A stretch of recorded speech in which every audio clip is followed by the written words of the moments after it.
Hi, Hello, good night. hello, everybody. Welcome to Action Theater Presents. Today's feature is The Man with the Golden Gun. Hey, how you doing there, deleted scenes? Did you have a good holiday season? A good Christmas? I did. Nice, quiet, spend it at home. I hear that. That's all I did. That and a whole lot of football. It was kind of boring, but also kind of fun. So, I assisted in seizing control of the Nakatomi building. wow. It's a close one. I barely got away with my life. There was a guy upstairs, and I don't think he liked us very much.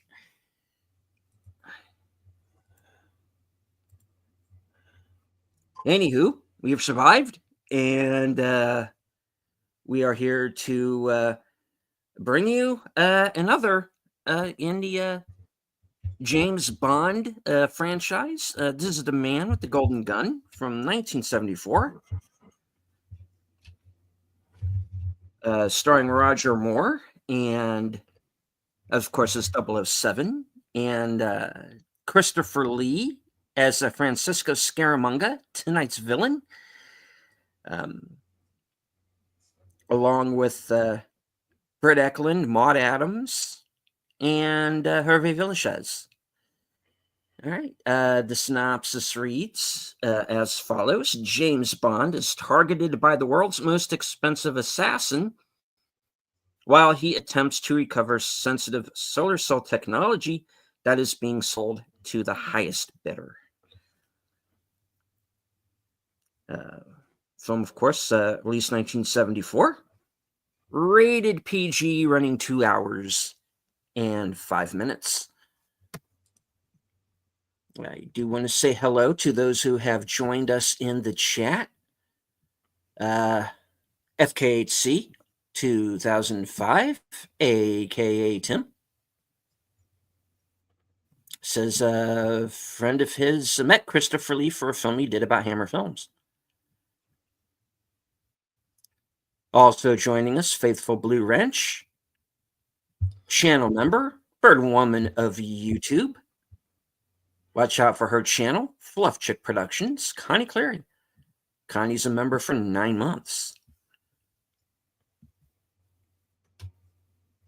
All right.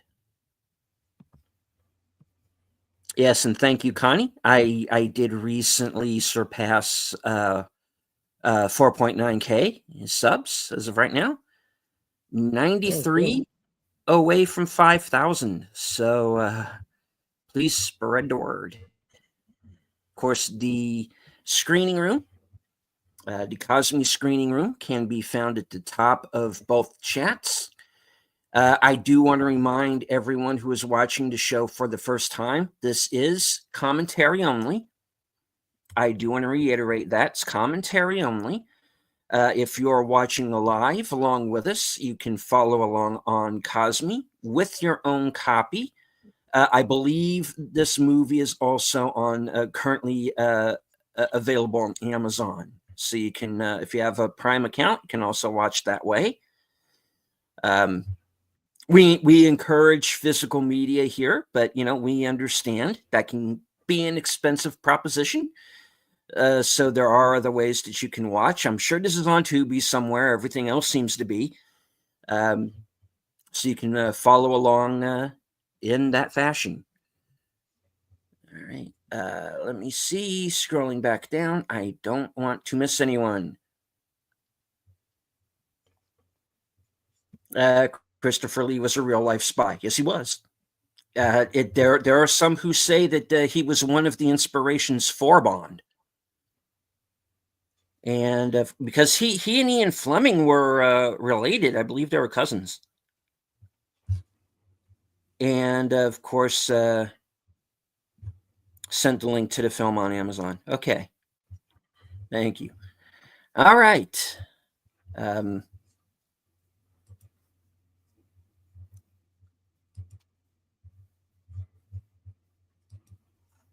Bill, do you have anything before we proceed? No, I was just getting everything ready here. Okay.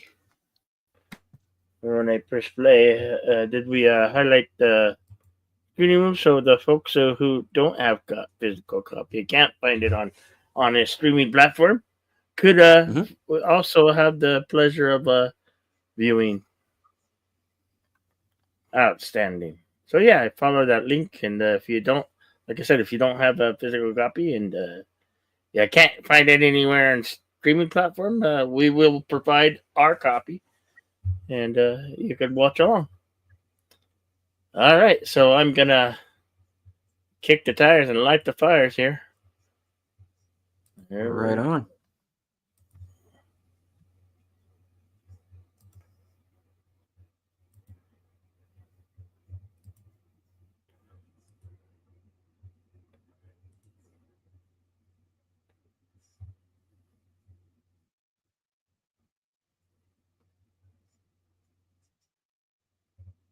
got the Metro going line roaring at us.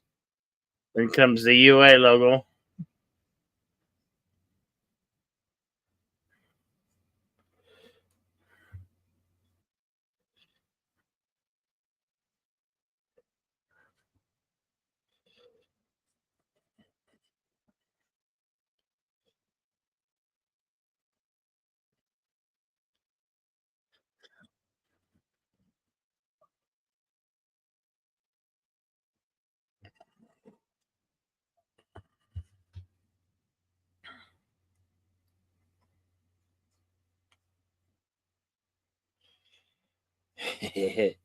Yes, that's the guy from Fantasy Island. Hey, look, hey, boss, the plane, the plane. It's that guy.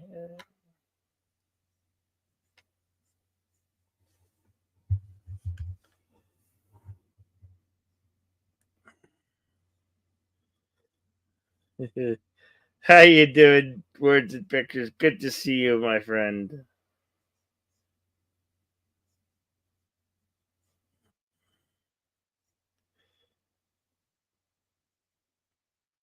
Right. Wait. What? the little guy. Hey, boss, the plane, the plane.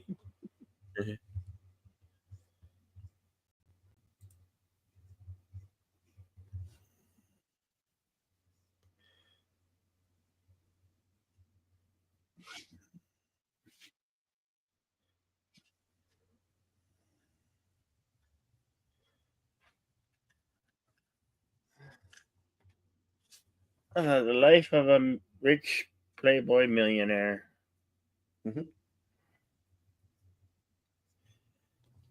with a secret hideaway.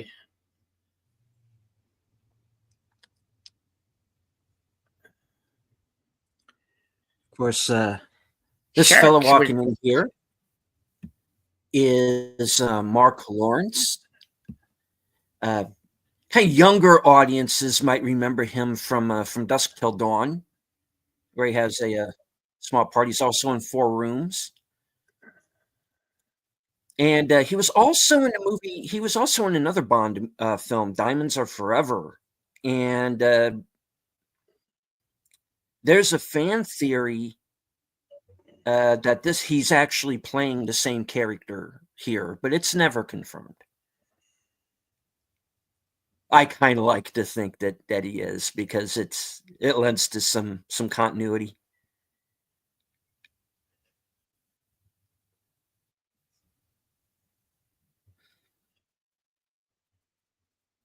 And of course, Maud Adams here, who became a Bond girl again in Octopussy later on in '83.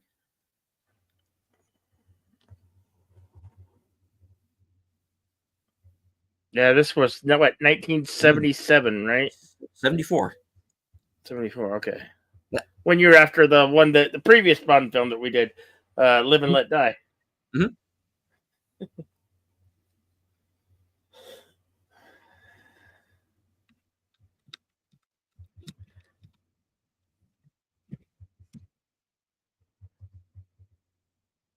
Oh, you didn't know, no.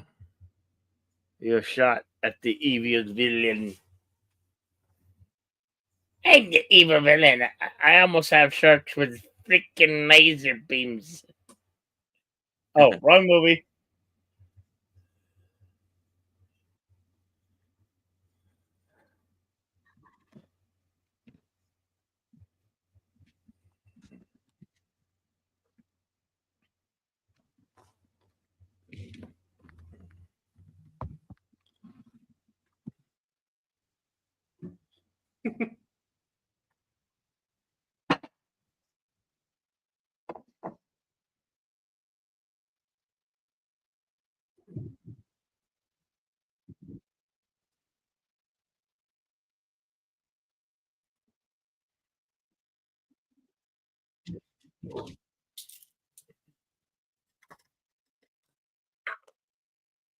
Tim, I will have to ask you not to bring up the Castle of Fu Manchu. I am still recovering from that film.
Is Peter Cushing in this film? Sadly, no.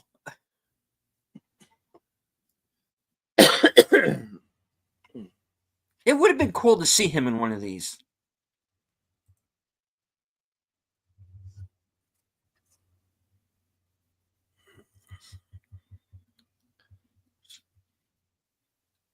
Nick Nack being a little bitch here. It's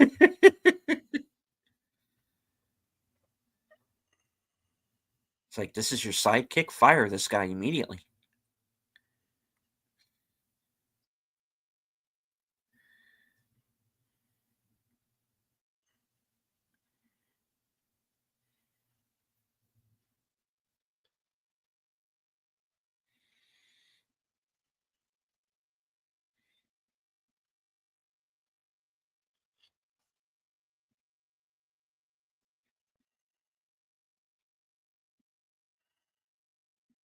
I've heard that, Tim. He was definitely a troubled guy, to say the least.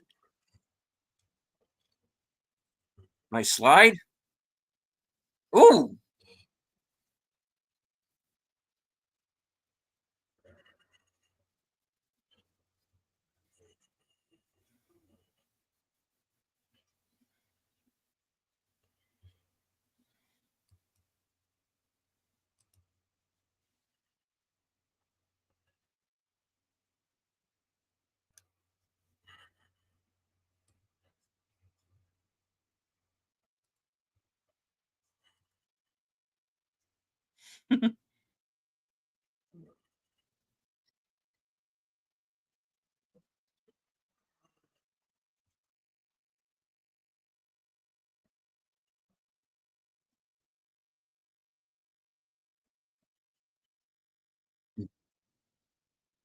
Tim says also Peter Cushing should have been in this film.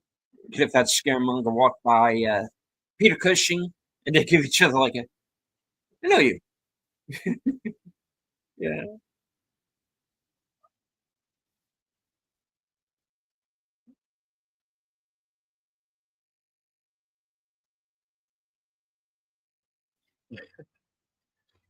This is one of my least favorite Bond songs. Not too good. Not too appealing.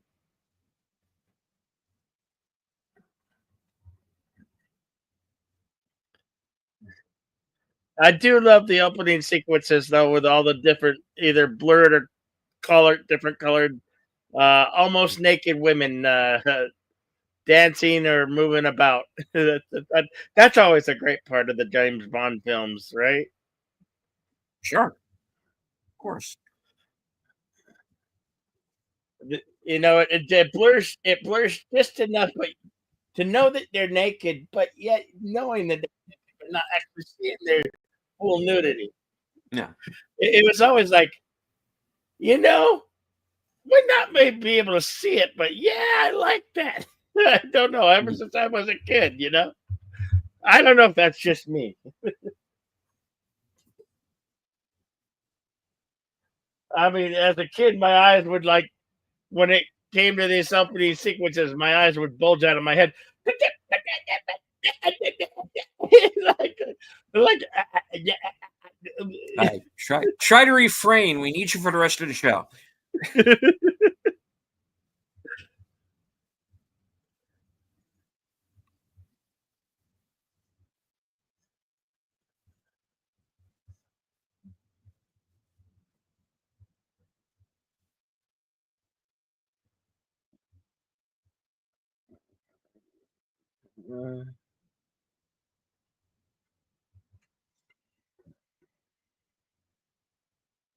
Directed by Guy Hamilton.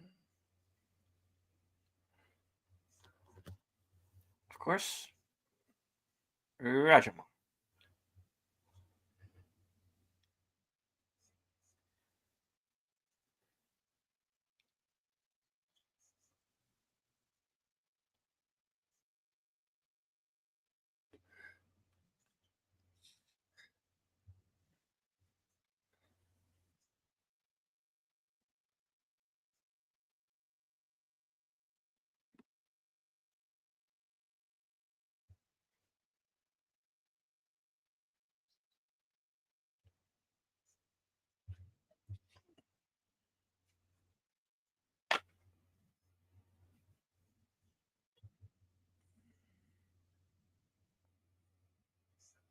A third nipple.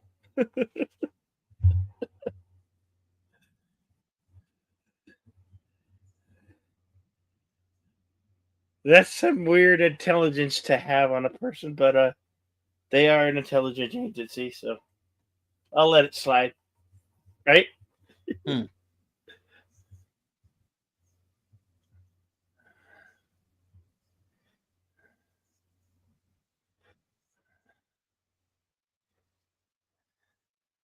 Hello, Dark Woods presents. George Lazenby. Welcome.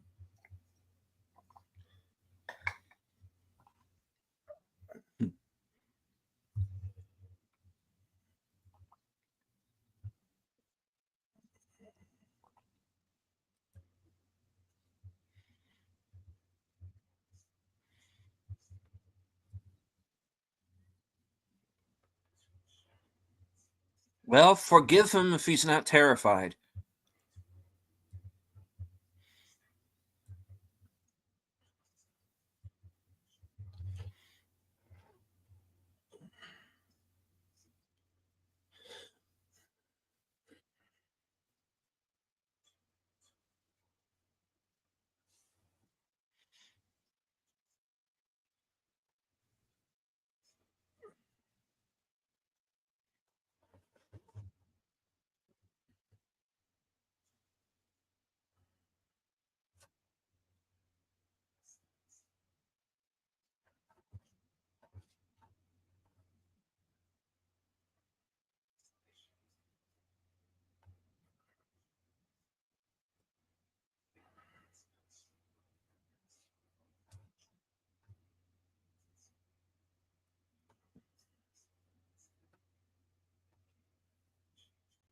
008 will replace me.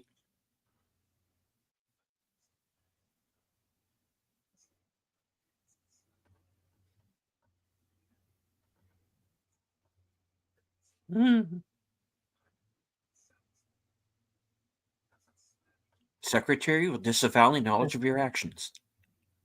I noticed they show on the poster that's on the background behind our background as our background. They got Bond with a Luger. It looks like a Luger, German Luger. Hmm. Where's the infamous PPK, or is that the PPK with a silencer? Good for that.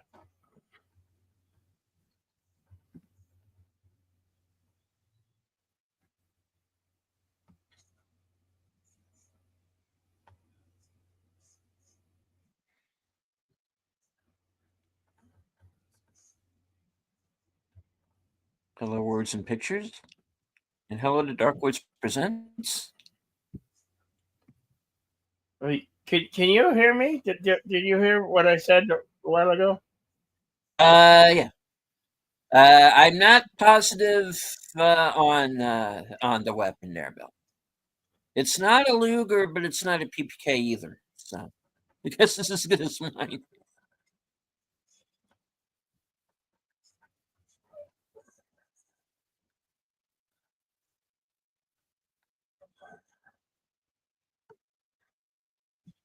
Why does he look so unhappy? He's looking at a hot dancer lady with a nice belly button, I don't know.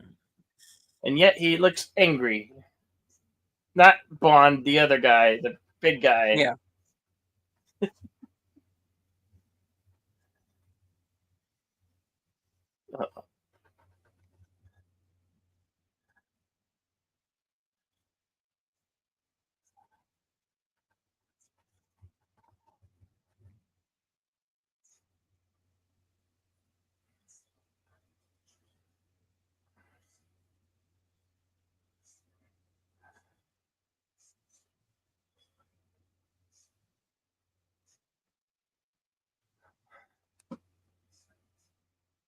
Yes, everyone probably already knows.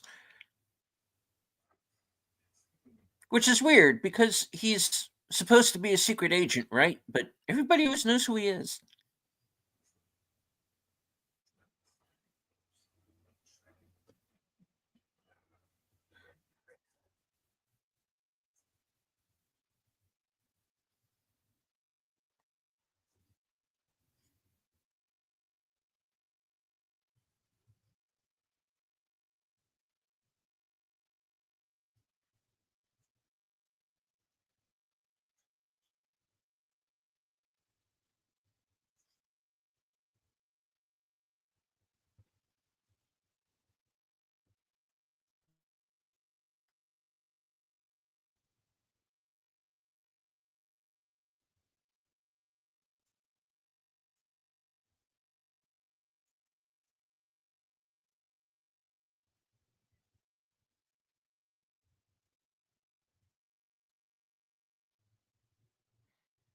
By talking about the past.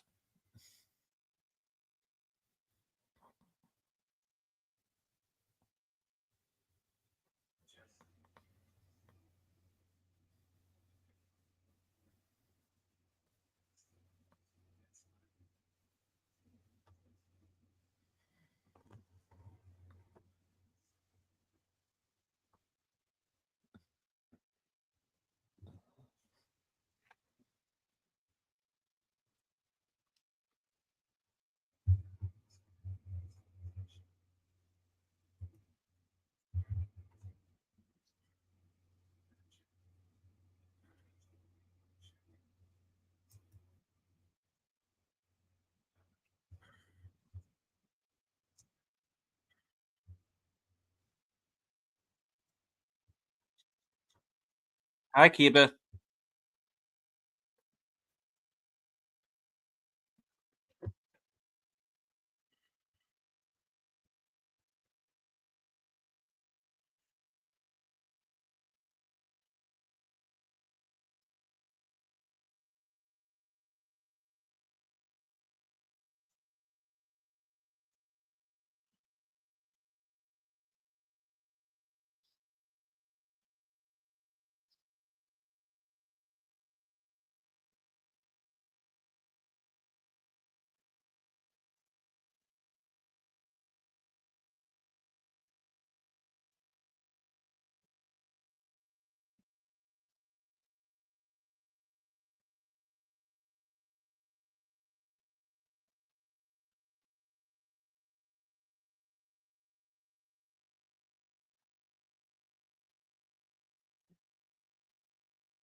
Wait a minute.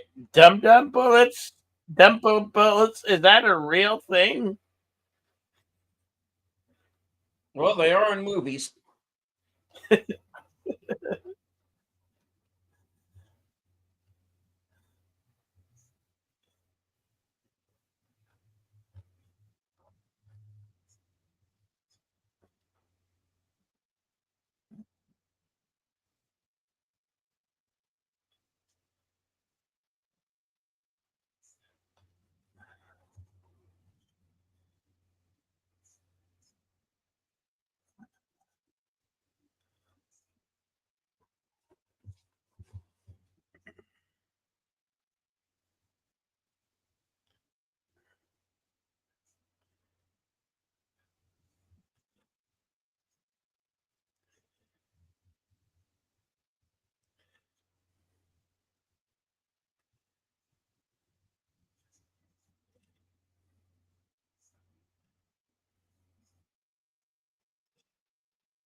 Wait, what?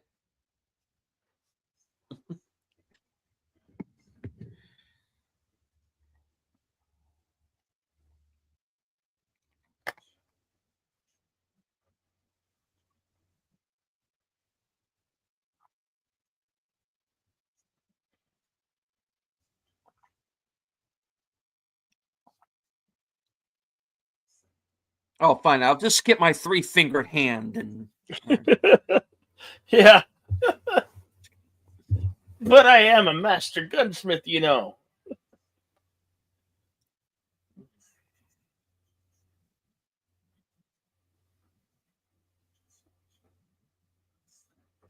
Who leaked that?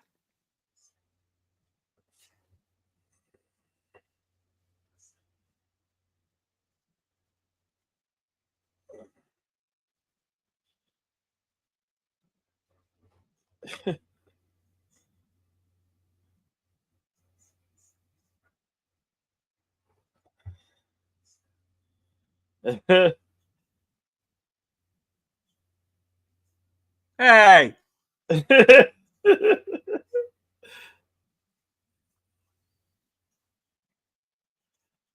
why do you hate my groin so much?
say.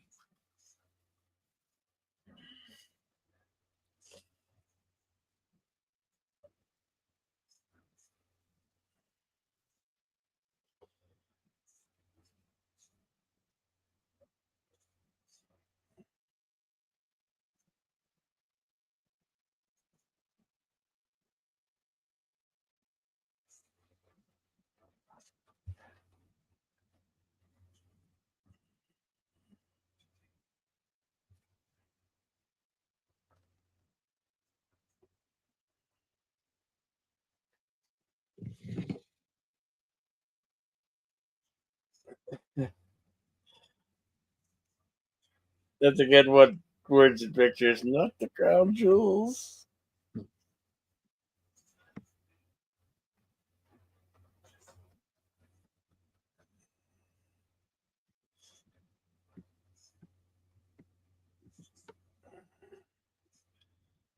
That must be some shallow water. It didn't sink all the way.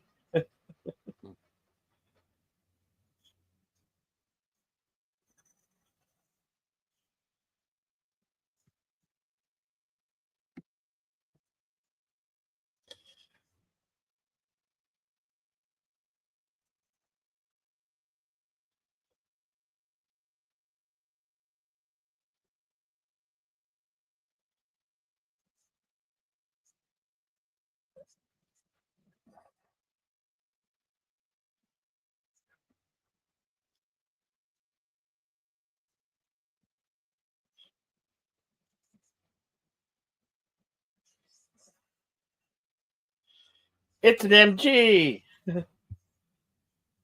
My parents had one of those, a red one. Any old key would start those cars. Take it from me, my parents owned one. And when I was 11 and 12, I swear I didn't drive around the MG around the neighborhood.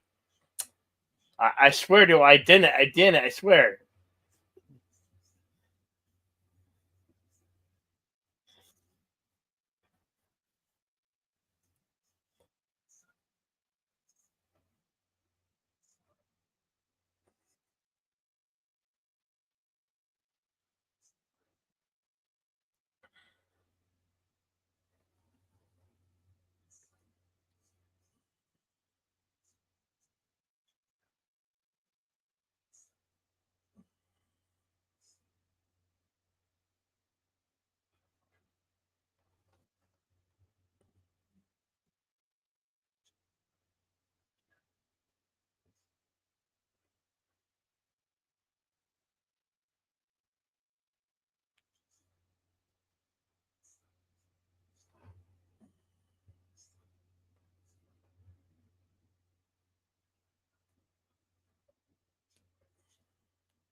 At this time, Hong Kong was still under the wasn't it still under rule of the UK? Yes, that's right.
Mm.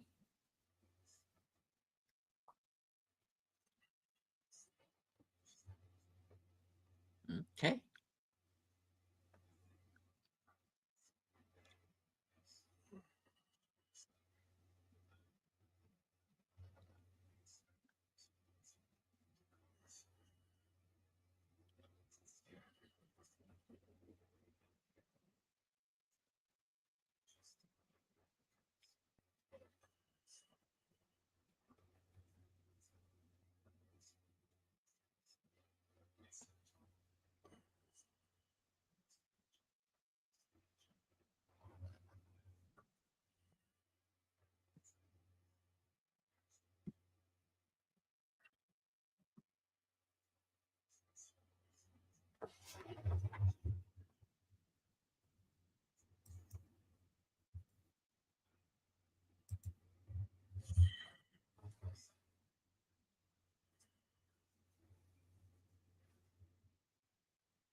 Mm.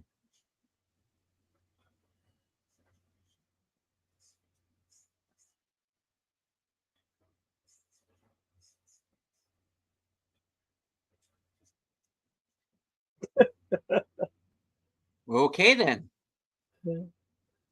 Hey, Daniel's Hot Topics. How you doing, pal?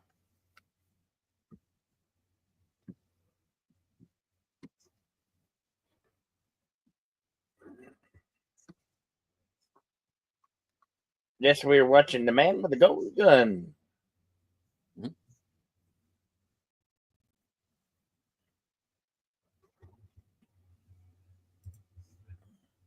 Our current timestamp is 34:01.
Miss.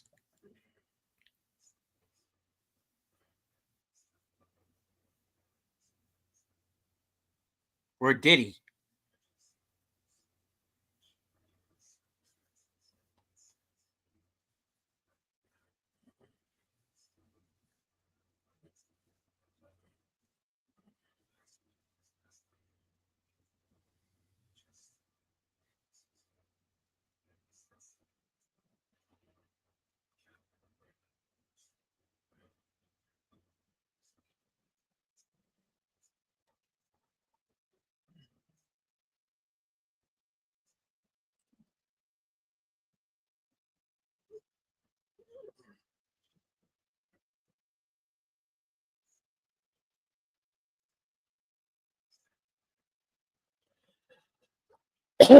The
gun may be made out of gold, but it's a very unattractive gun or pistol, in my personal opinion. I don't know. Tell us how you feel in the comments. Everybody out there watching, we'd love to hear it.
Consarn it, he has been hornswoggled.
Knick-knack nicked it.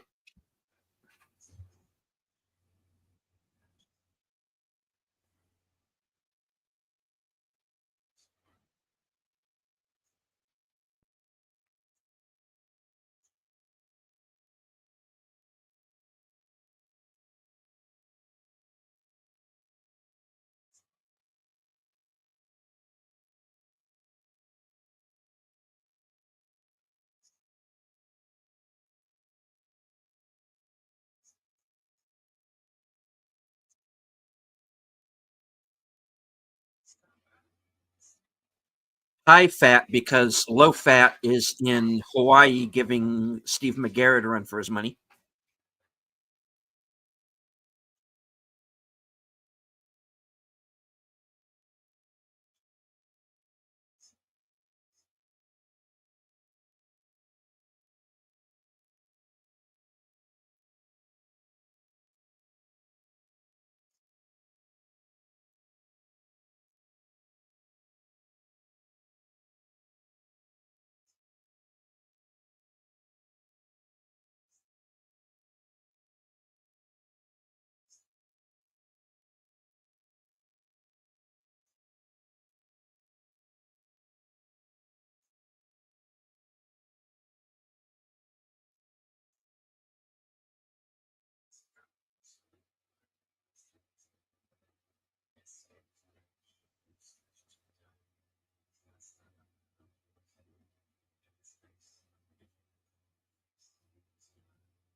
I mean, sumo wrestlers are striking a pose.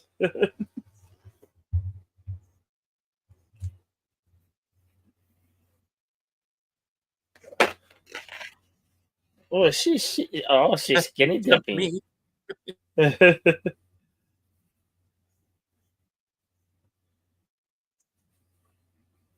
Yeah, that's obvious.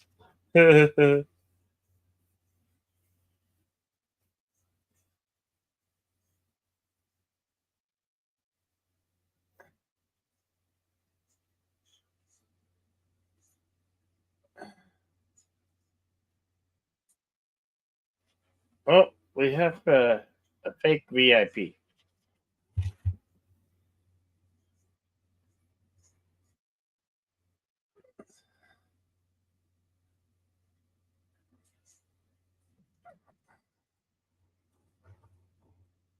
Oh, it's a statue. I thought those were real people. Like, damn, they were doing pretty good pantomime.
Oh, she's not happy.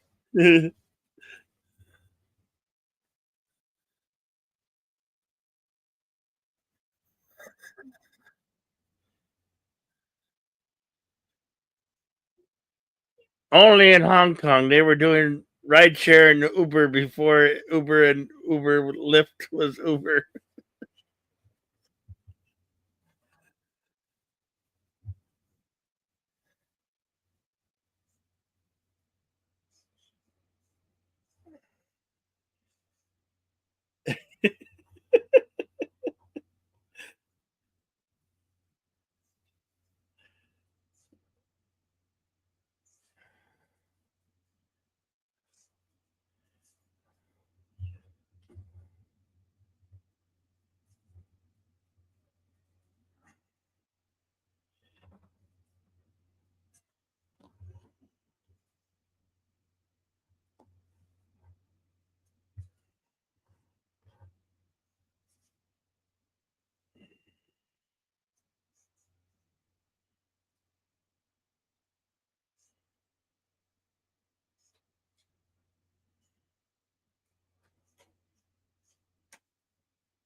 Hey, statues don't normally come alive.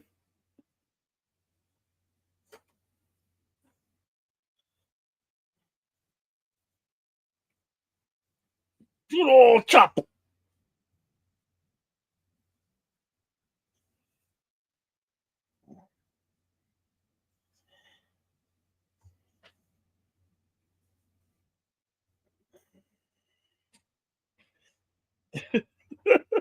He's grabbed himself a whole lot of stinky bun.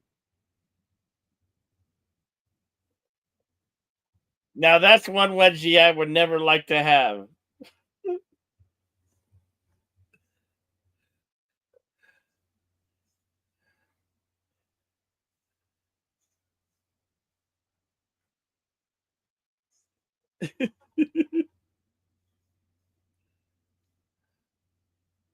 We have a little guy with a little trident.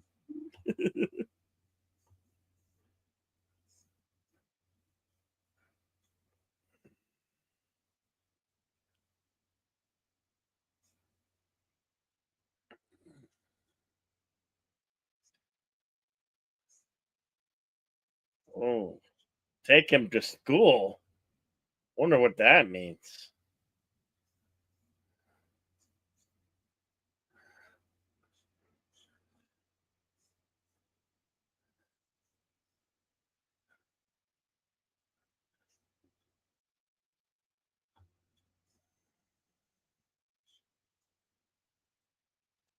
Hello, nurse. This.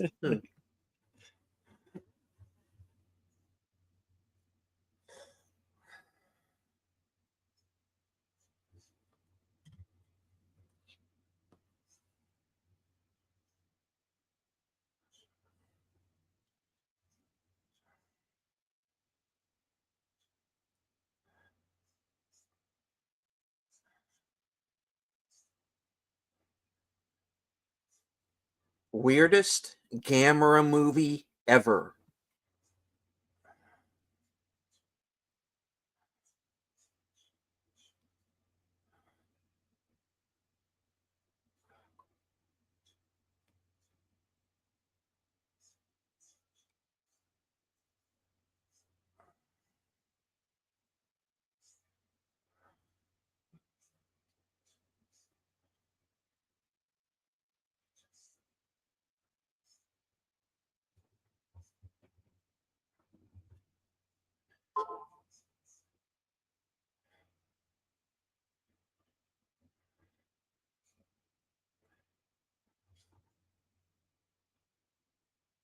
We now return to Master of the Flying Guillotine, already in progress.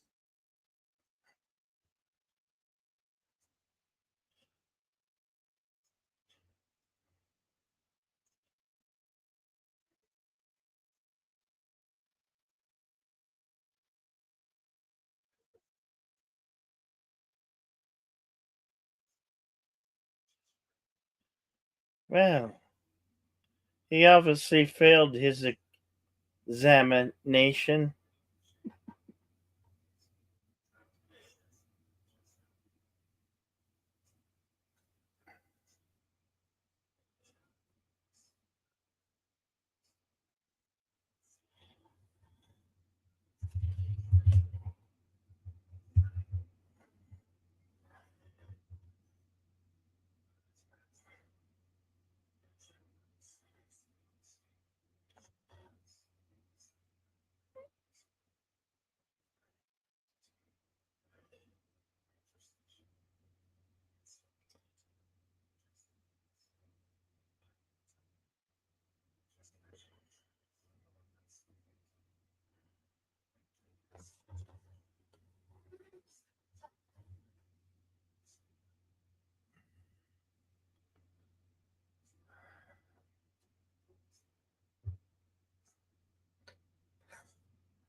Full cut to the face.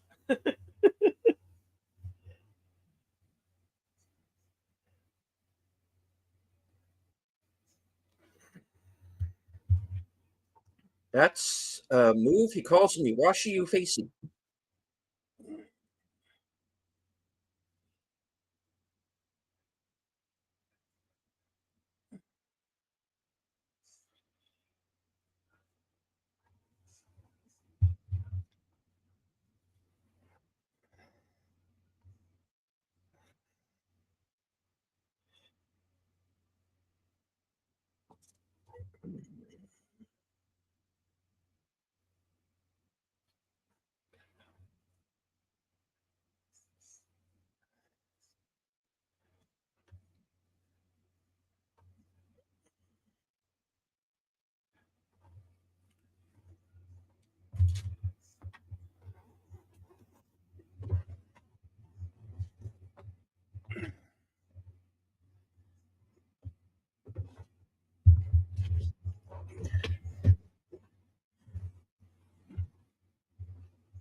This seems to have taken a turn while I was away.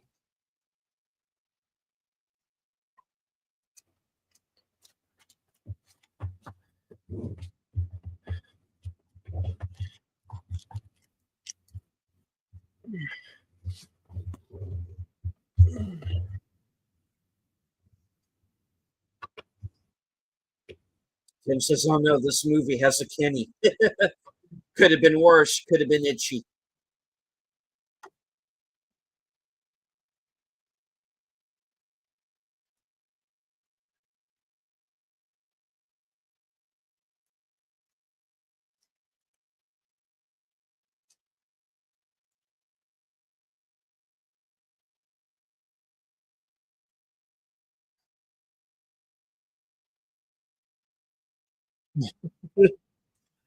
Yes, that's the same one from Live and Let Die. Yeah, this idiot.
Our timestamp is now at 1 hour, 2 minutes, 28 seconds.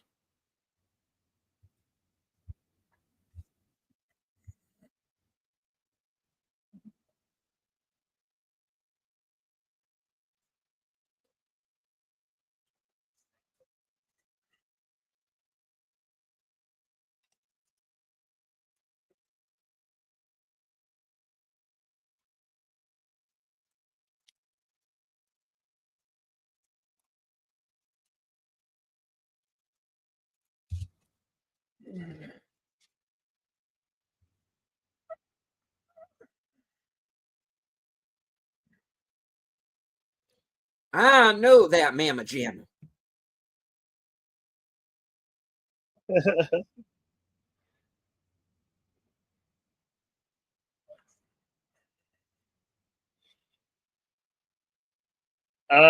Catching dysentery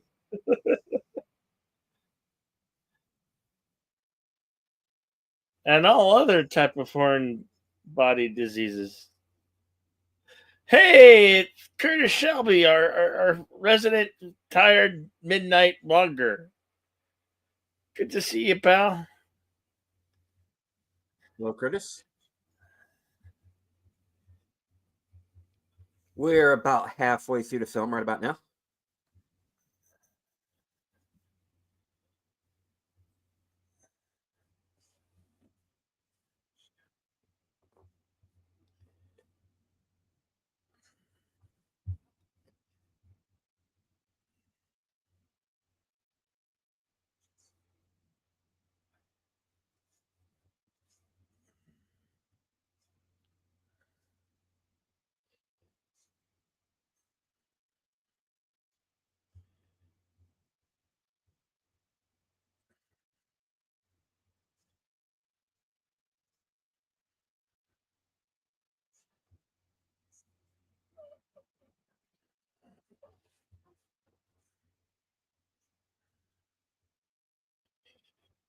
Happy Boxing Day to you and everybody else.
Fuck you.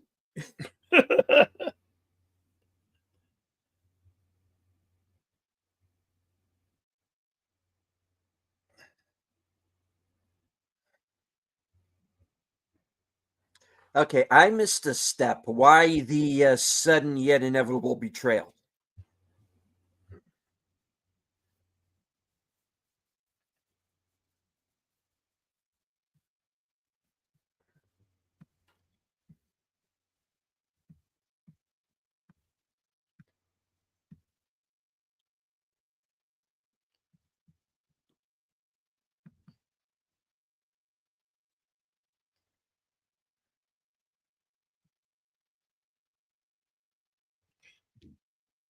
This Wicker Man sequel is weird.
You always pull a gun on a lady in a baby doll lingerie.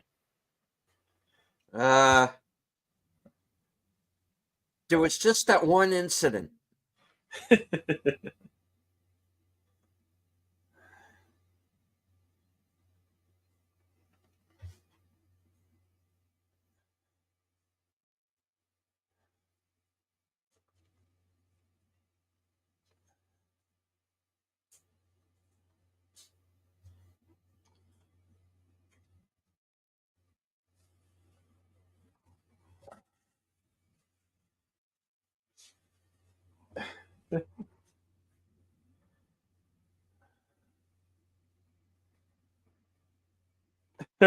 Oh no.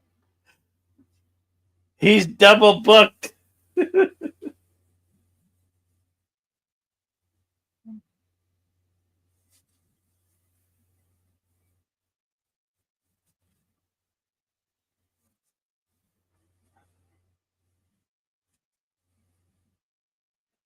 She gets her turn.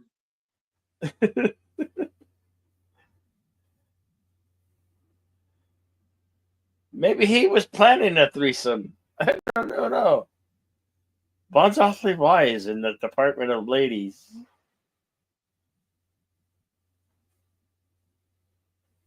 At least he's not in Bangkok.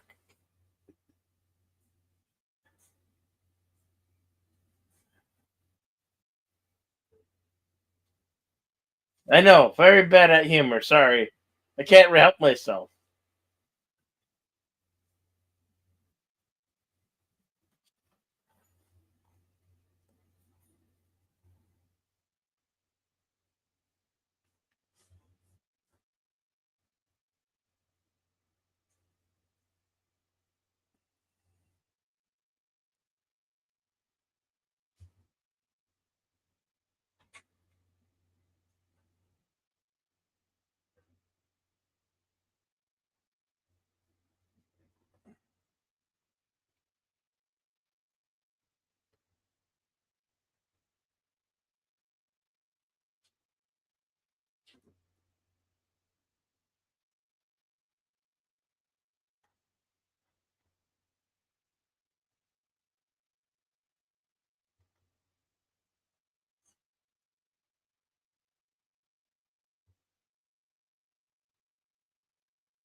She got benched.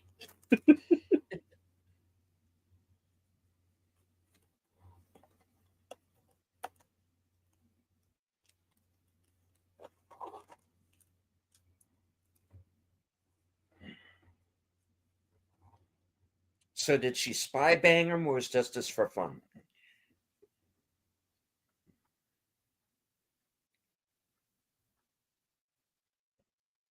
There we go.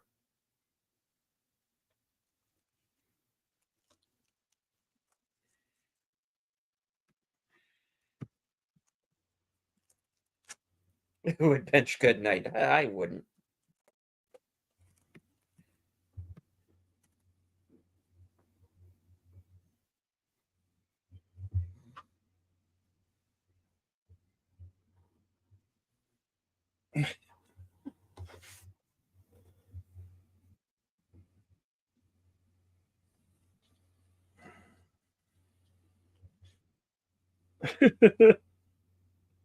He said duty.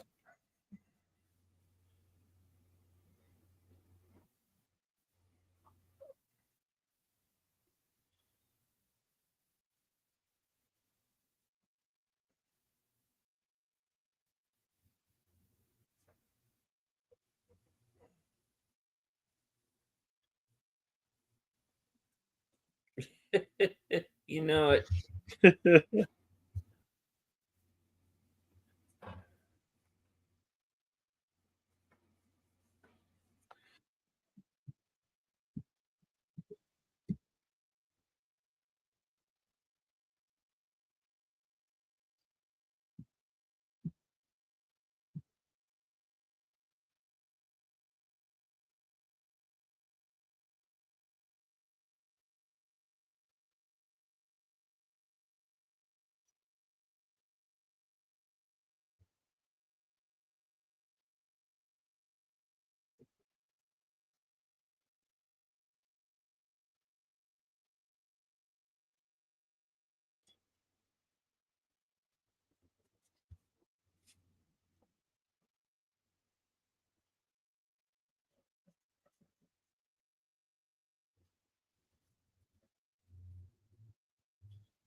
Yeah.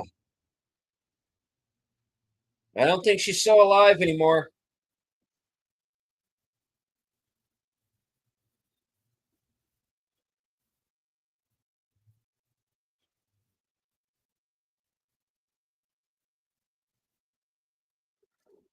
Oh man, she took one right to the boobie.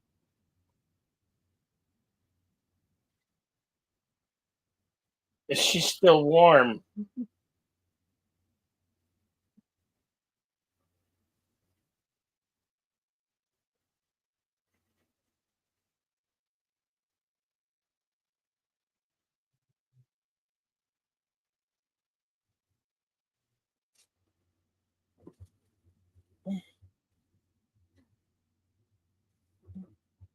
You little.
Oh, son of a damn it! Good night.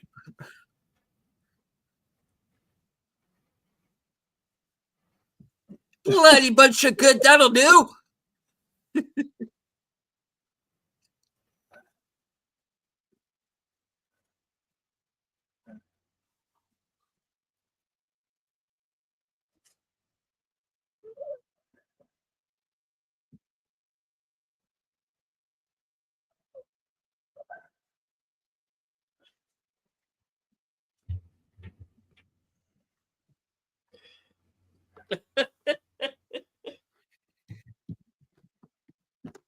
Oh Hang no! on, JW.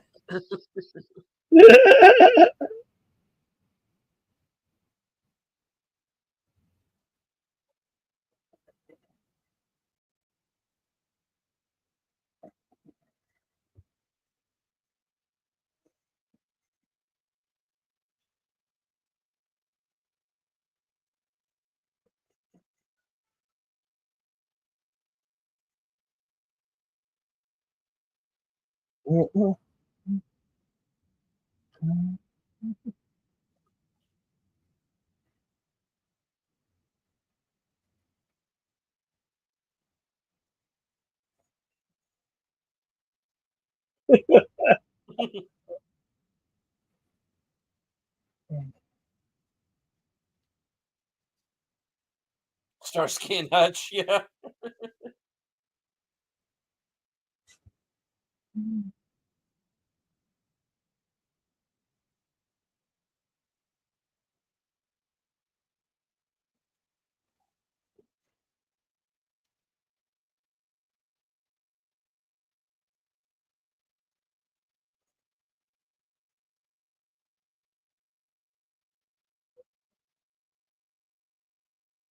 From America.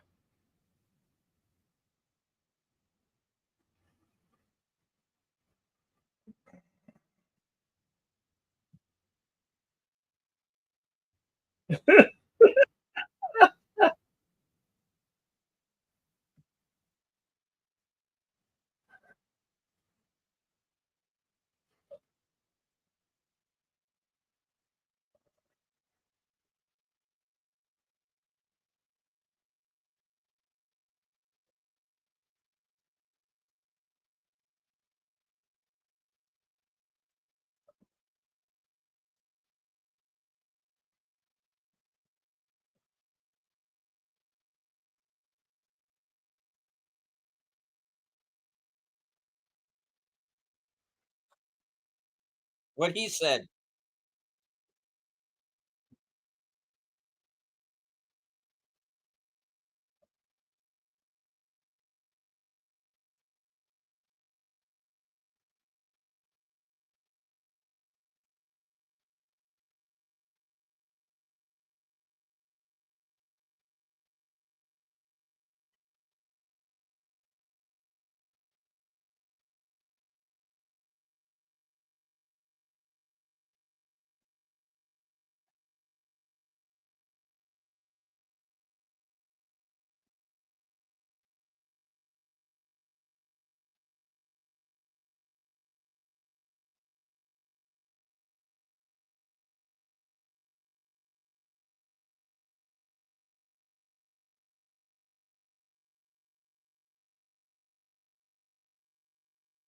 Uh-oh. Dickweed.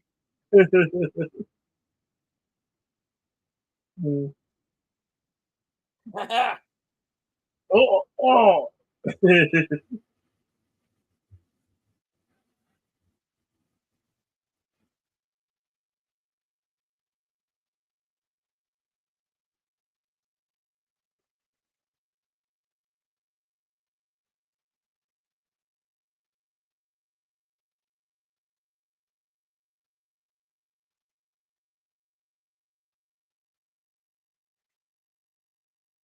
What do you think you've been doing?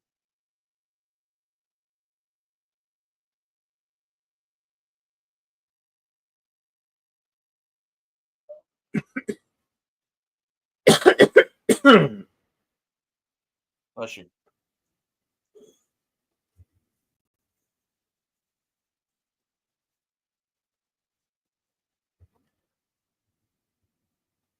Saruman.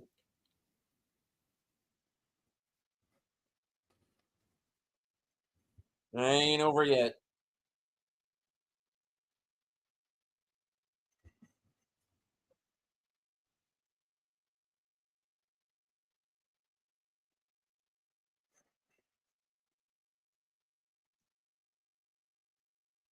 Well, Uh-oh. We're gonna jump it. And notice this vehicle looks very much like the vehicle from Starsky and Hutch. Yes, sir. Yes, sir.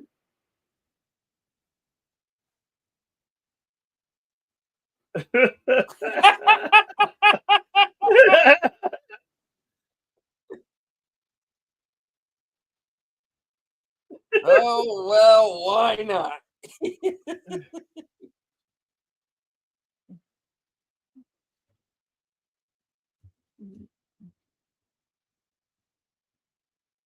Only done by movie magic. There's no way in hell anybody could do that and get it right on the first try.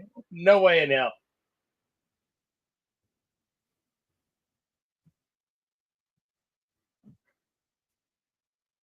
Uh, Daniel's Hot Topics is kind of our resident expert on the Bond films. Did you know the character of Sheriff J.W. Pepper was supposed to return again as a recurring character? Sadly, it did not happen.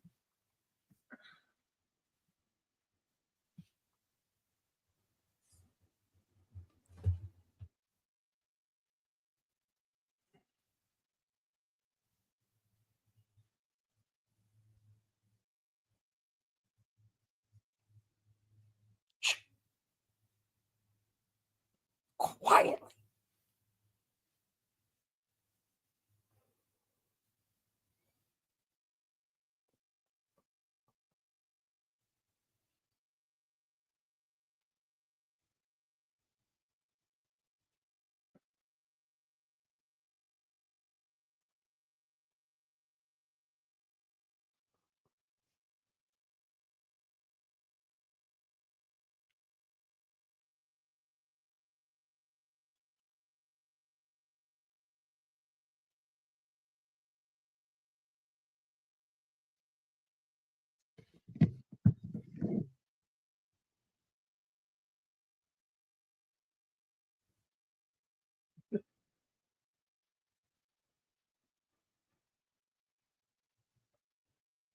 You're in Tokyo, Japan.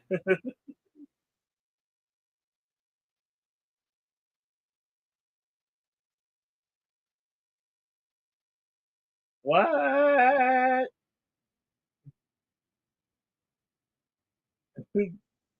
They got a jet attached to a car and wings.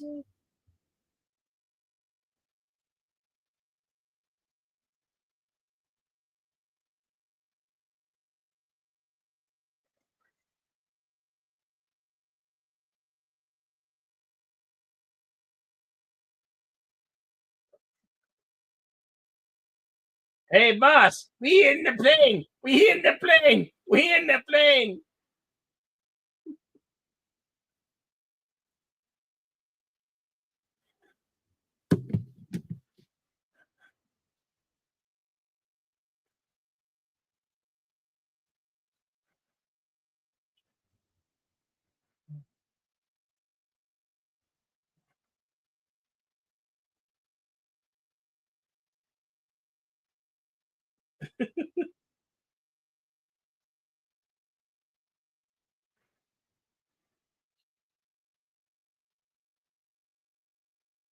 That's a car plane.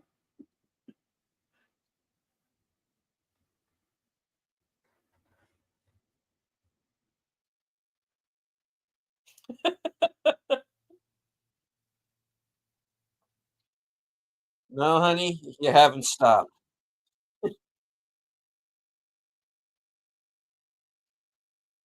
Uh, you best close that.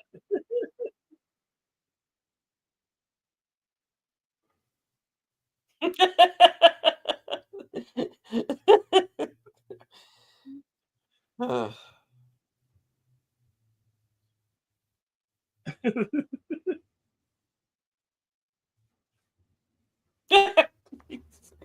yeah, I'm just at the end of his rope here.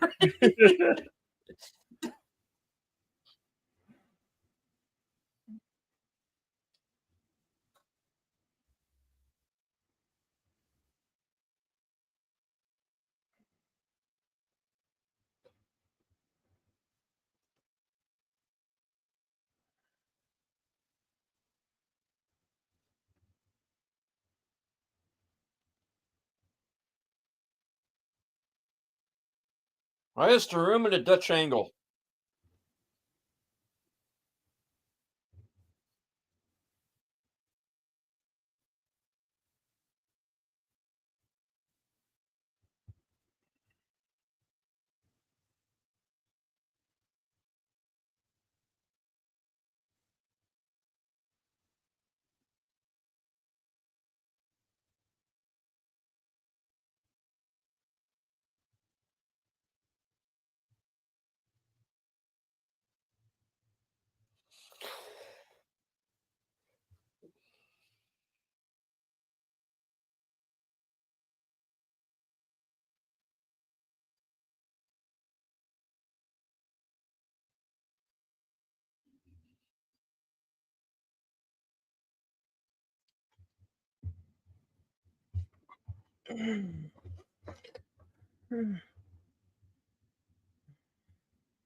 I do want to remind everyone that you can follow along with us live on Cosme.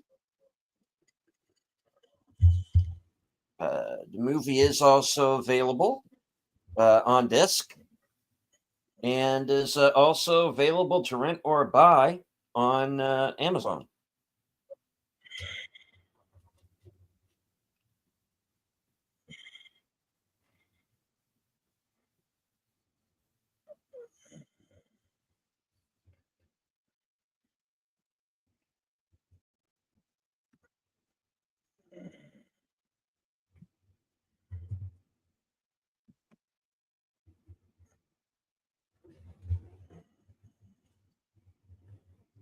Words and Pictures dropping some knowledge. The corkscrew car jump stunt driver Joey Chitwood hit a curved ramp at exactly 48 miles per hour, and bingo, he did it in one take.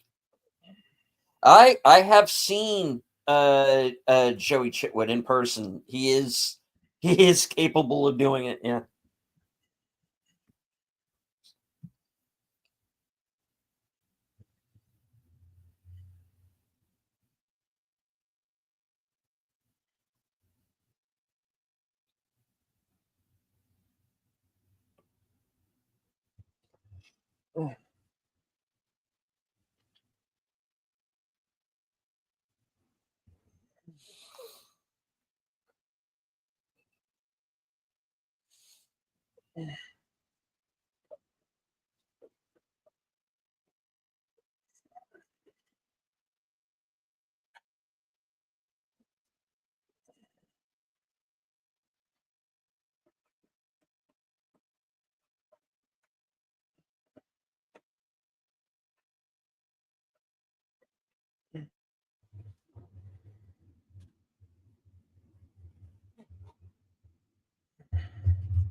A laser beam.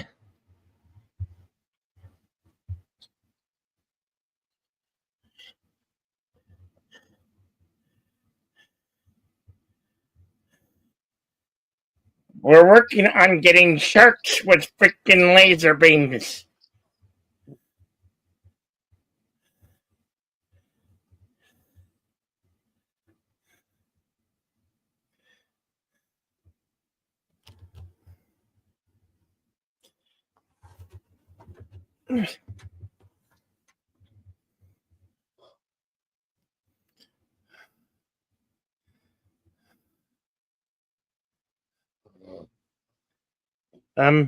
You're aiming at my plane.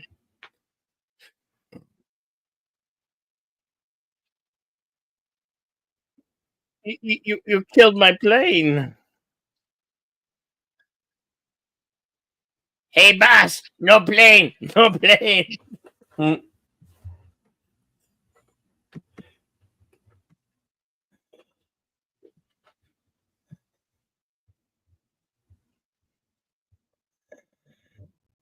Roll credits. You said the thing.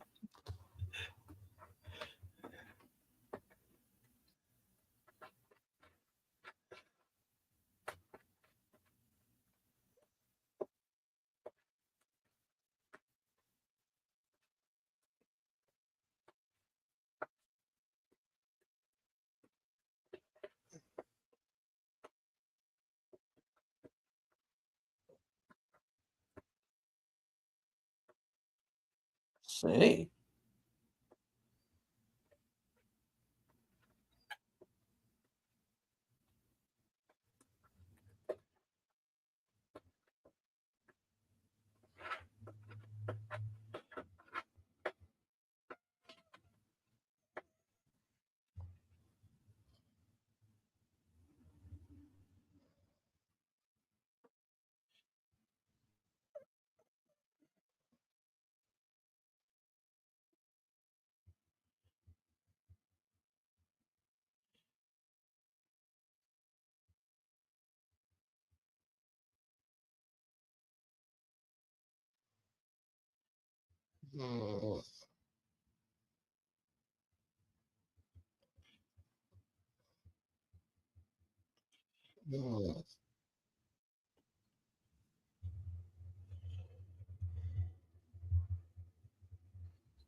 No, I prefer the hard way, right?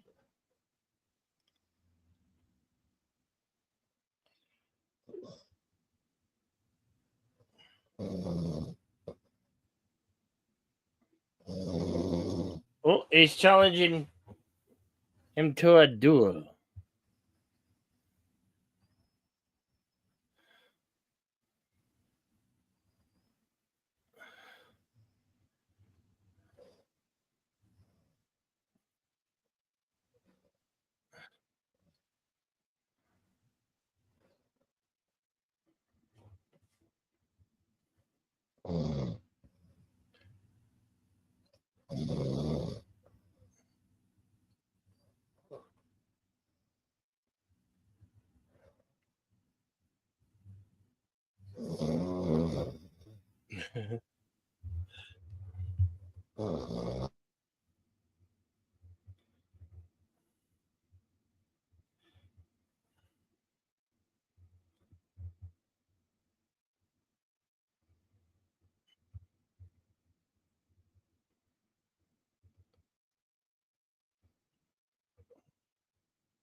Well, he paid a disappearing act.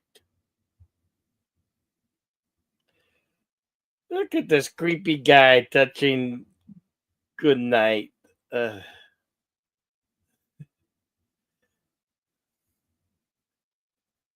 it is a very unique location right there with all those rocks in the sea formations.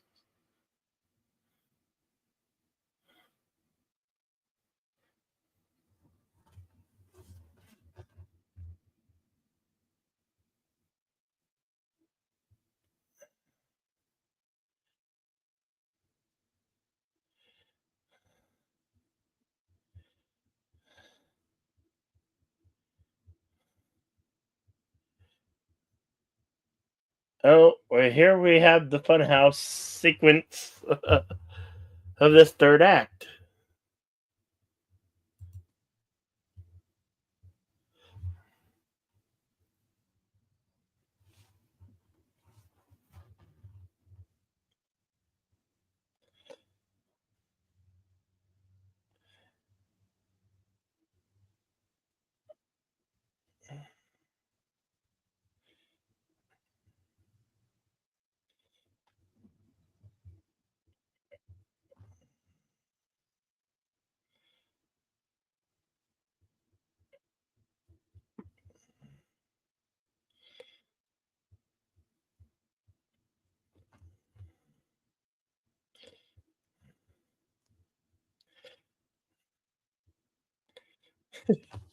That guy is so tiny. He's got to be like 2'5" or something.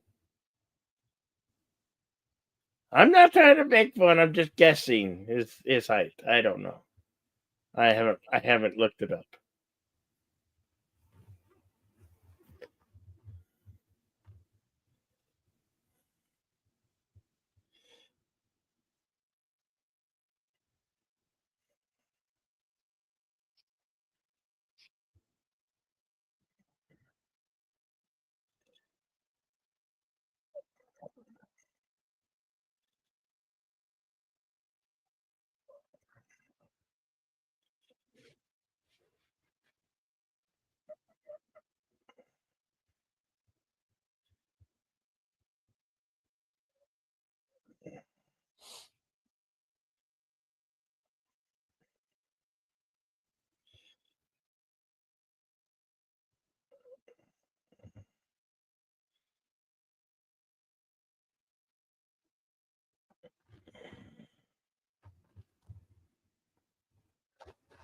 According to IMDb, he was 3'11".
Look out for Al Capone.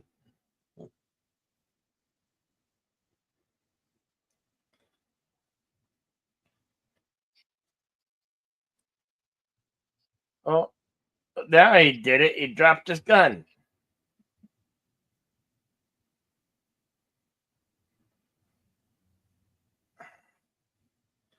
Gee, I hope you have a backup.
Man, you get his jacket back.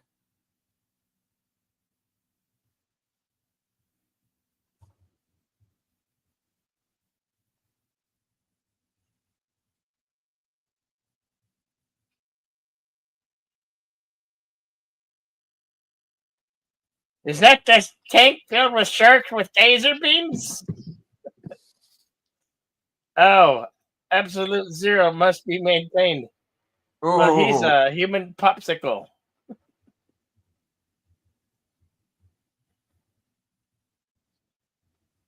James.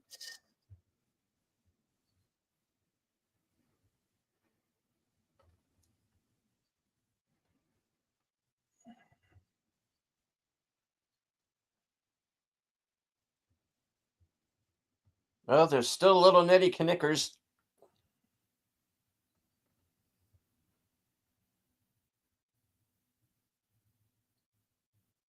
Yeah, that little guy from the Christmas Story.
Four minutes to expulsion.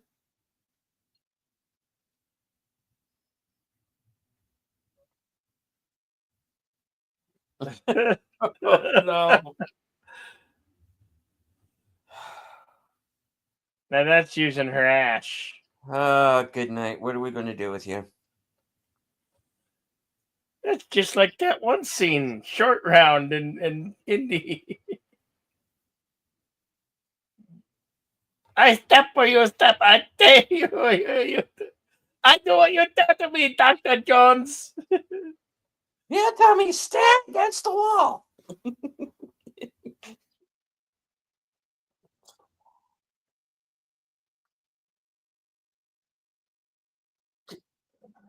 Kill the beam.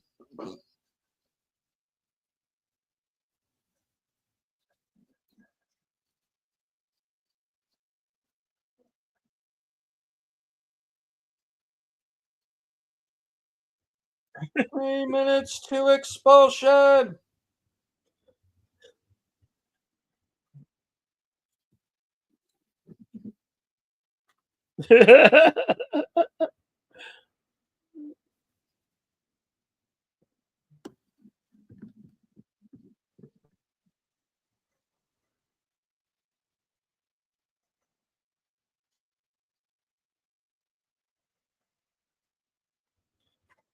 No, it's just a cloud. Oh boy.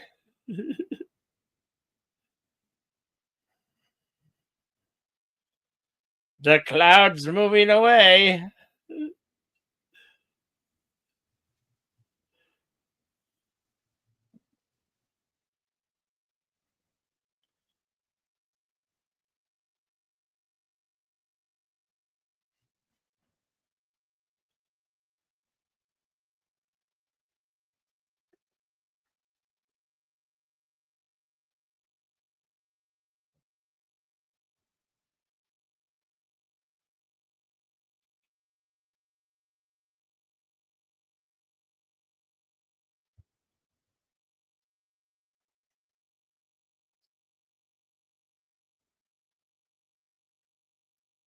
Two minutes to expulsion.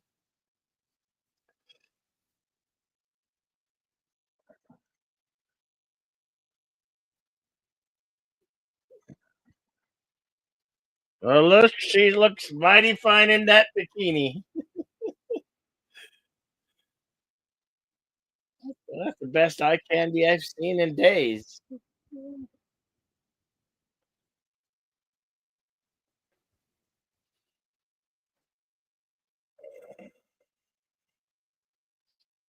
Oh, she's got a book.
I think they might have a little stowaway. What do you think?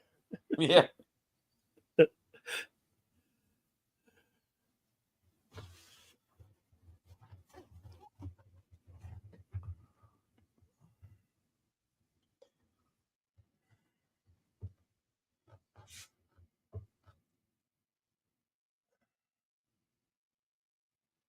Yeah.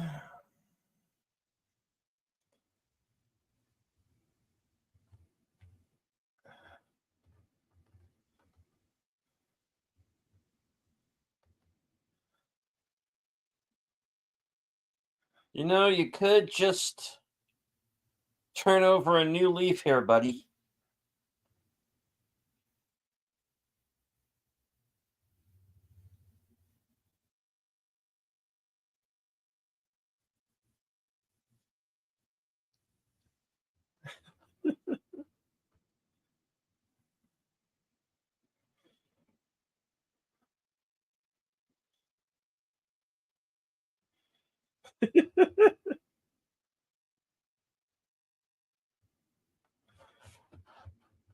You know, a good thing about little things, you can step on them and squish them.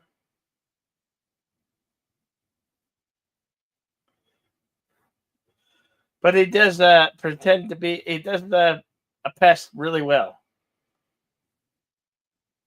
Batter up. Not the good wine.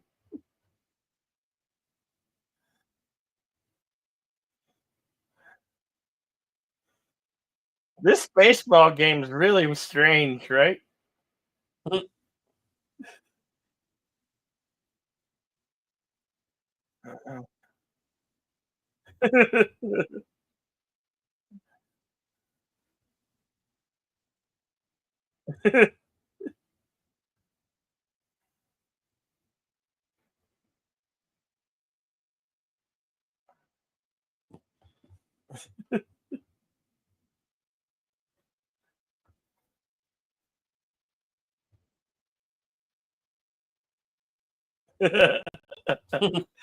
Shut up.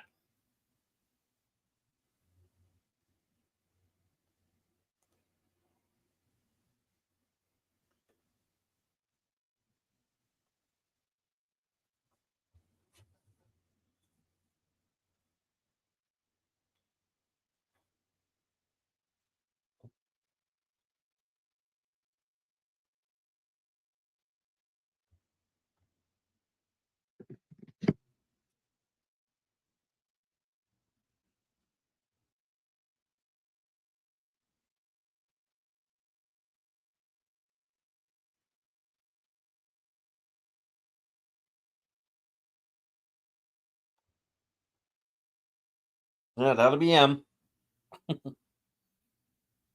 Where the hell are you?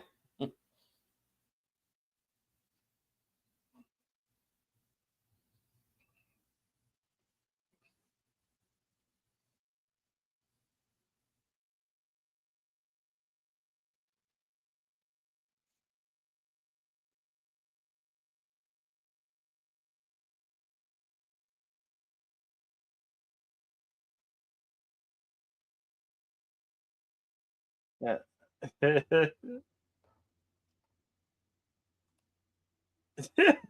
Well, in a few minutes. Uh,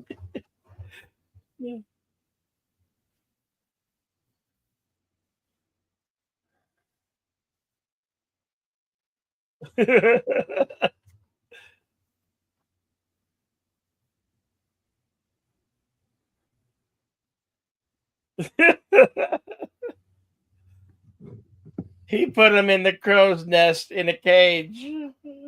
hmm.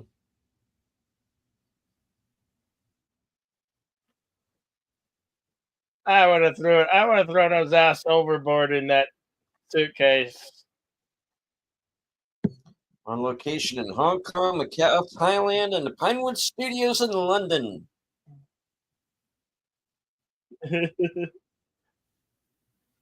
All right. That was the man with the golden gun. Yes, it was. All right. Shall I consult the scrolls? You may consult the scrolls. The Man with the Golden Gun was released December 20th, 1974. Estimated budget $7 million, going on to gross $21 million around the world.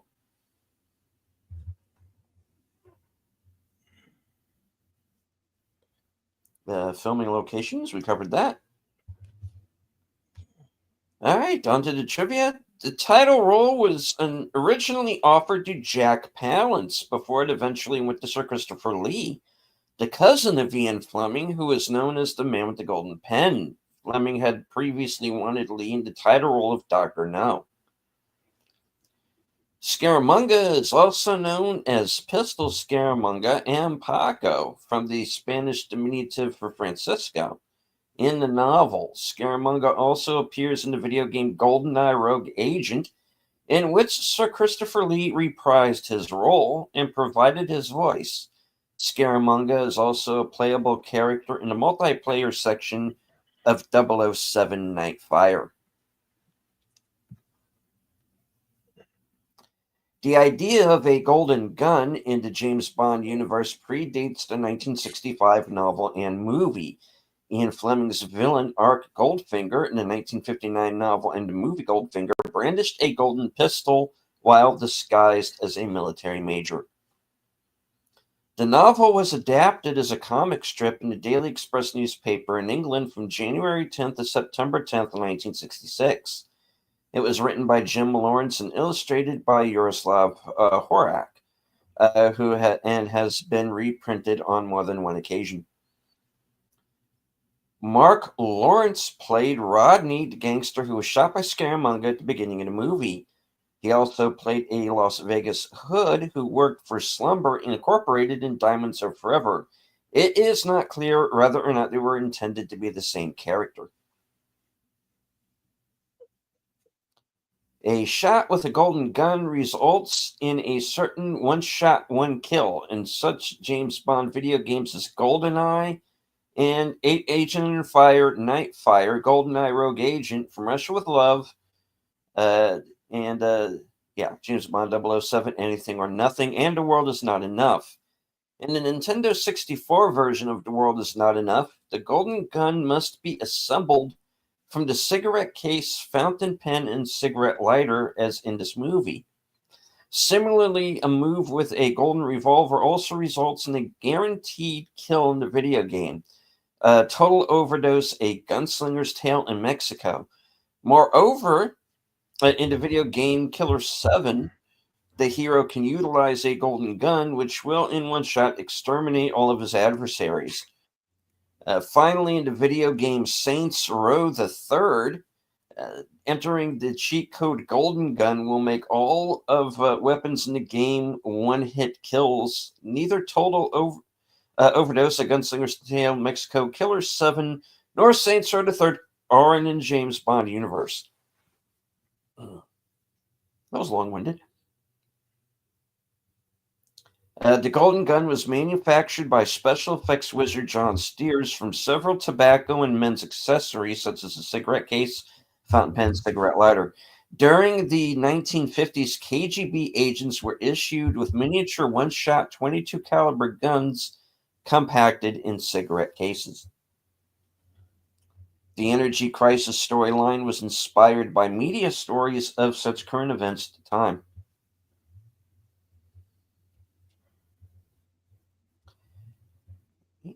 Scrolling up, the Bangkok canals and waterways seen in this movie are known as the Klongs. This was the last James Bond movie to be directed by Guy Hamilton. This was the last James Bond movie to be shot and shown in a 1.85:1 aspect ratio. The last Bond movie co-produced by Harry Saltzman. This was the first theatrical movie of Richard Liu, who played High Fat. While shooting in Thailand, the cast and crew were unwittingly housed in a bordello. This was the last environmentally themed Bond movie until Quantum of Solace. Britt Ekland's then husband, Peter Sellers, played James Bond's double in Casino Royale.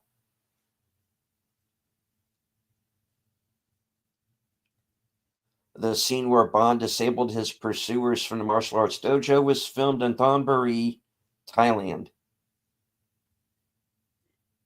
Sir Christopher Lee wore full body makeup to give the appearance of having a tan. Scaramunga's hideout has since become a tourist attraction. During filming, the island was deserted.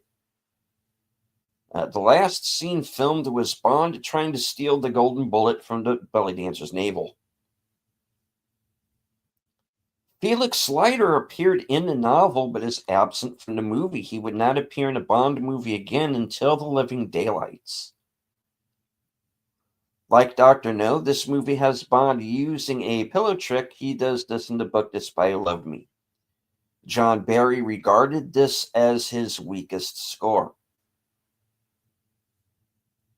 Sir Christopher Lee is the only actor to play a Bond villain who is actually related to Ian Fleming. Prior to this movie, Hervé Villechaize was so poor he was living out of his car in Los Angeles, California. Is that the little actor guy? Yeah. Oh, wow. Sir Christopher Lee and Britt Ekland also appeared together in The Wicker Man.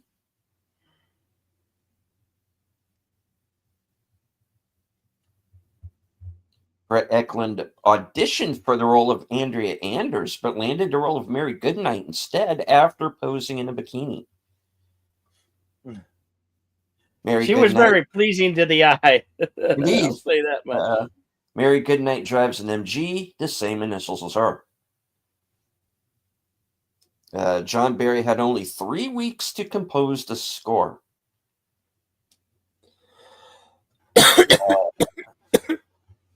The duel between Bond and Scaramanga was inspired by the movie Shane, which probably explains why they wanted Jack Palance first. Sir Christopher Lee named Francesca Scaramanga as one of his favorite roles. The Bottoms Up Strip Club kept the same interior used in this movie until it closed in 2004. Longtail boats are referred to as James Bond boats in Thai tourist advertisements.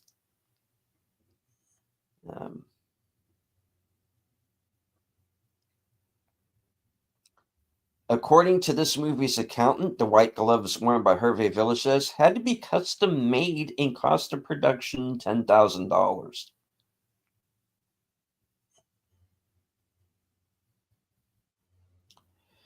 Sir Christopher Lee at Scaramanga says the line, "I am now undeniably the man with the golden gun," referring to the movie's title. This movie marked the first time Sir Roger Moore fired his Walther PPK in the Bond film franchise.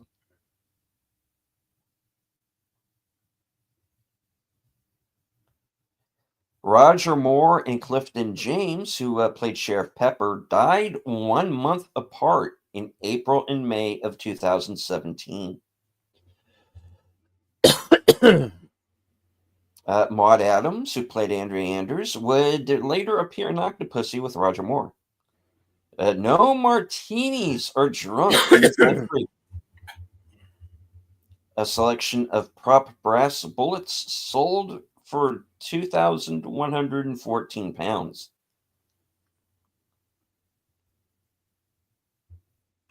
Moments after the CB lands, it approaches Scaramanga's island, missing its right underwing float.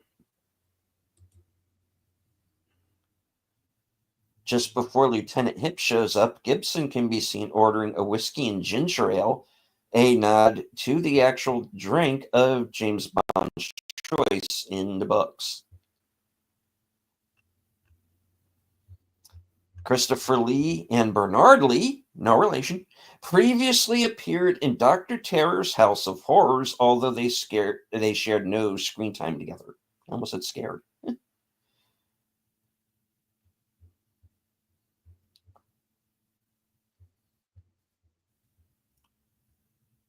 Okay. This is a sad one, folks, but we did partially hit on it during the show, so I'm going to read it off here. Hervé Villachez self-deleted in 1993 via gunshot due to being in constant pain due to his dwarfism.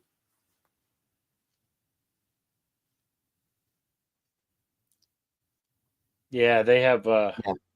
Those folks have a lot of health issues throughout their life and have to go through many surgeries and treatments. It's really not a It's easy. not fun. No, It doesn't make life easy or it's comfortable. having their condition. Not only do you have the physical issues, you have people ridiculing you as well. all the time, and making fun of you. Yeah, which is why little people are very touchy about that sort of thing. And so, folks, don't be a dick. That's all we got to say. Be kind, be polite, be kind. Yeah, treat people as you would want to be treated. Right. All right. There are many little trivia. There are many trivia blurbs here. I'm going to read a few more off before we go on. You can find all of these on IMDb Pro. Mm-hmm. Okay. Yeah.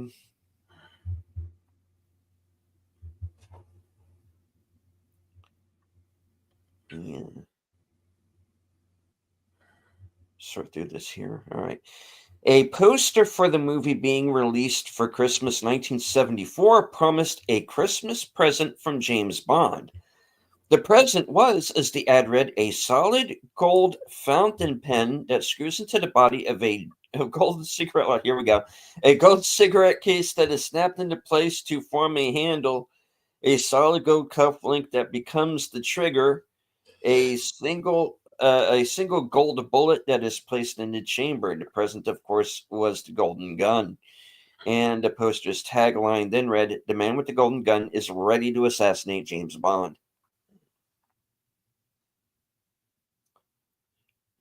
The Man with the Golden Gun was the 13th and final complete James Bond novel written by Ian Fleming. It was the first and the only one of his full James Bond novels to be published posthumously. Some sources claimed it was unfinished at the time of his death, whereas other experts, such as Andrew Lysette and John Cork, maintained that Fleming had completed it before he died. It is of controversial debate as to whether Fleming wrote the novel completely himself or whether others were involved. Fleming's own personal correspondence from the period indicates that he had completed the novel and submitted it to his publisher before his death.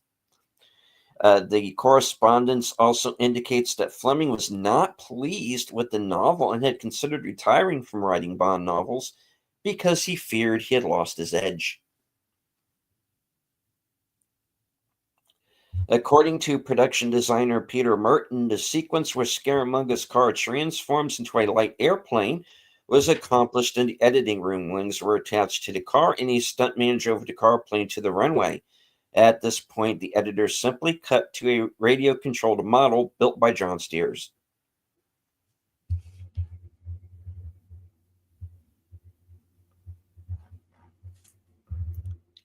In earlier versions of the script, the character of Knick-Knack was originally called Demetasi, and High Fat had a business partner called Low Fat, a character which was scrapped. Yeah, it's because Hawaii Five-0 would have sued you.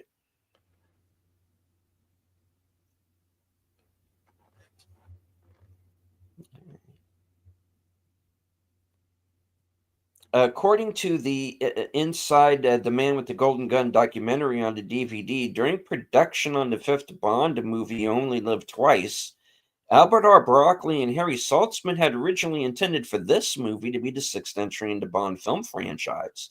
It was to be shot in Cambodia, and Sir Roger Moore was considered to fill Sean Connery's shoes as the second James Bond. However, the Vietnam War caused the producers to change plans and pick on Her Majesty's Secret Service as the sixth Bond movie instead.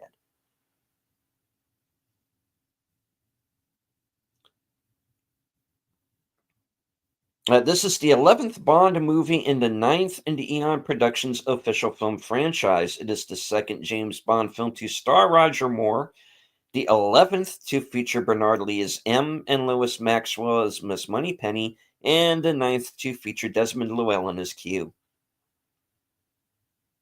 The spiral javelin jump was performed by a modified 1974 Hornet X. Special suspension, a six-cylinder engine for reduced weight, and a centered steering wheel.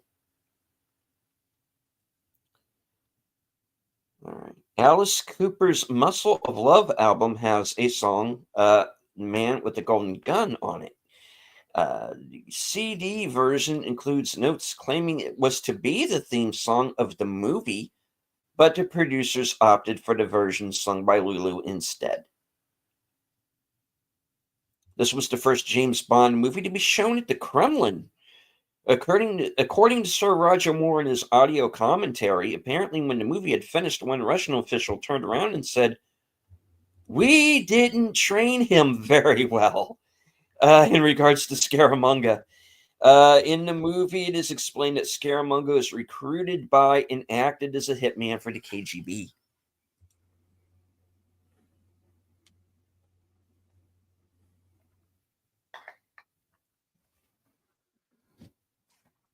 Okay, let me move on for a couple more here.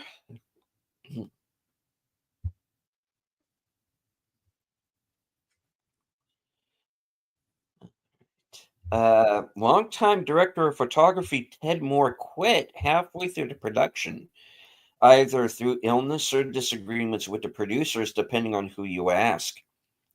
Ernest Day acted as director of photography for about a week before Oswald Morris came on board.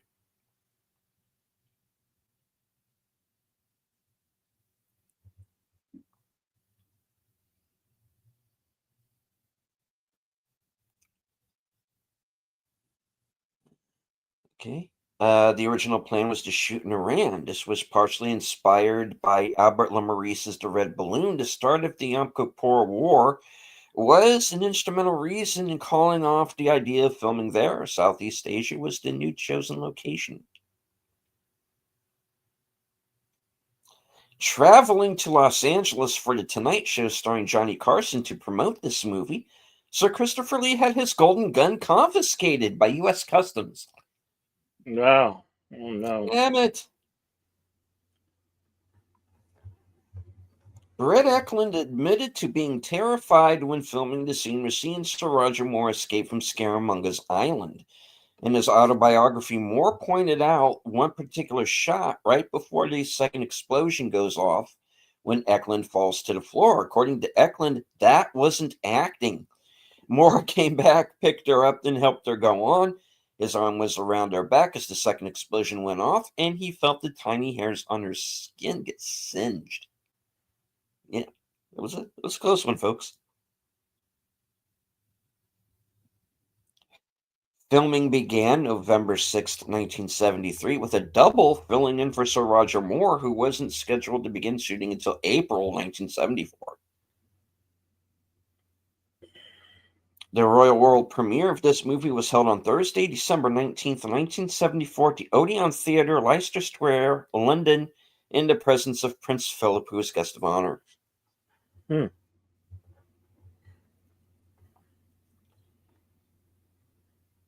All right.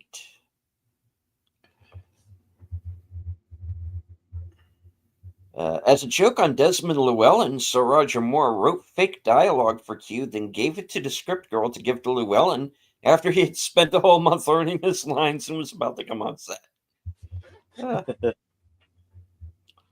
According to Sir Roger Moore, director Guy Hamilton wanted to toughen Bond up more in order to be closer to Ian Fleming's original intent for the character.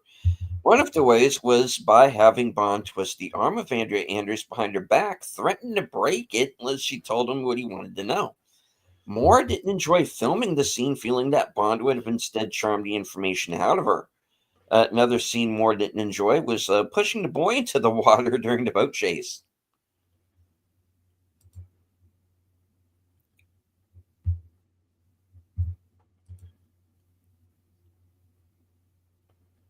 Hervé Village has lamented to Sir Roger Moore that whenever he stayed at a hotel, he can never get a room above the first floor. When Moore asked him why, he said it was because he couldn't reach the buttons in the elevator.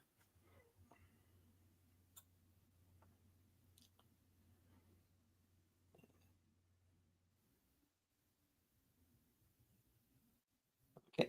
One of the rumored titles for Spectre, which proved to be false, was the title Devil May Care. This is the same of a retrospective 2008 novel by Sebastian Falk, set in 1967, and is a book sequel to this movie. And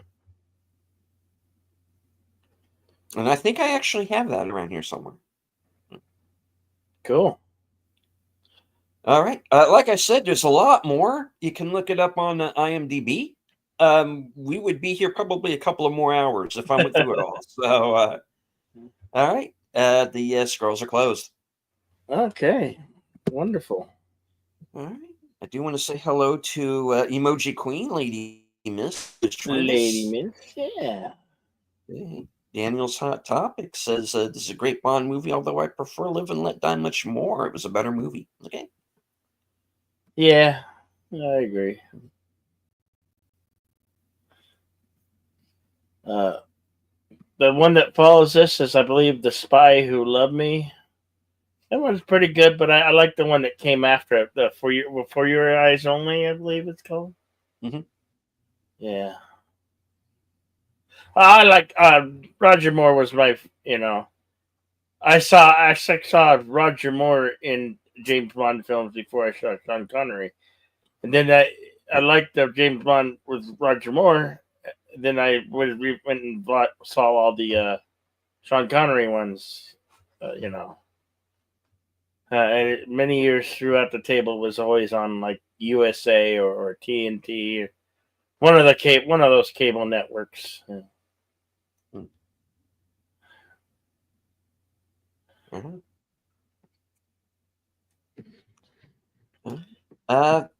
This was actually the first time I remember watching this movie straight through. Yeah. It could be that I saw it a long time ago and just don't remember. But this was almost like having a first watch. So because it's been so long. So yeah, it was fun to revisit it. Kind of get that under my belt.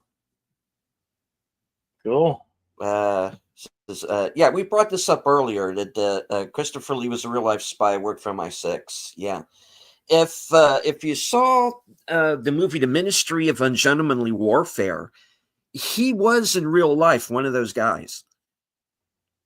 So that's why I kind of wish they had just done a documentary instead of the movie, but because I think the real life guys were far more interesting. But that's neither here nor there. Yeah. Mm-hmm. Lee was the real life James Bond. Yeah, he definitely was. Certainly an inspiration, if not the inspiration. Yeah. Because if you saw the Ungentlemanly Warfare film, Ian Fleming is a character in that movie. So Yeah, he is. yeah, He yeah. is.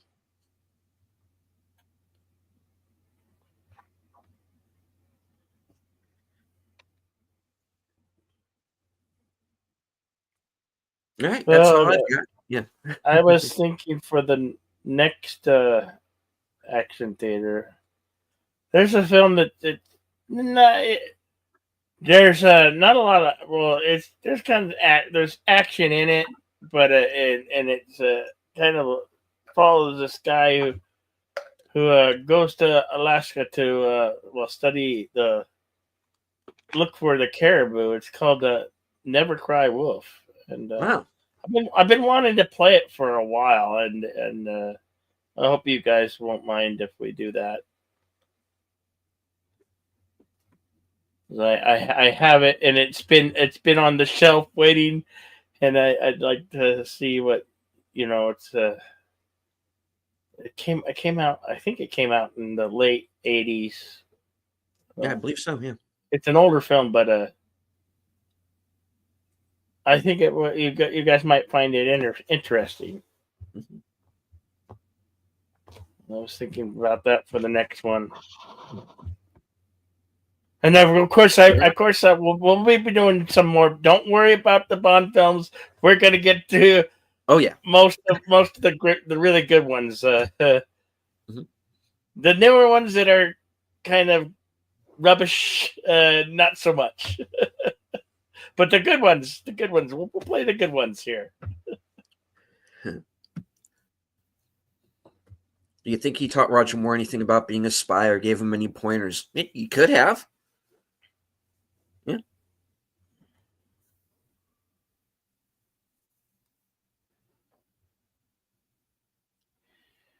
All right. So, Bill, what do you have coming up? I got a football game later. Thursday night football, the last one of the season. Cool. And I'm gonna do at least a double header on Saturday. I might do a triple header on Saturday. So yeah, for the football game. So that's what we got coming up on over here. All right. Oh yeah. Did we do Diamonds Are Forever already, Bill? No, we have not. I don't think we have. I don't think we have.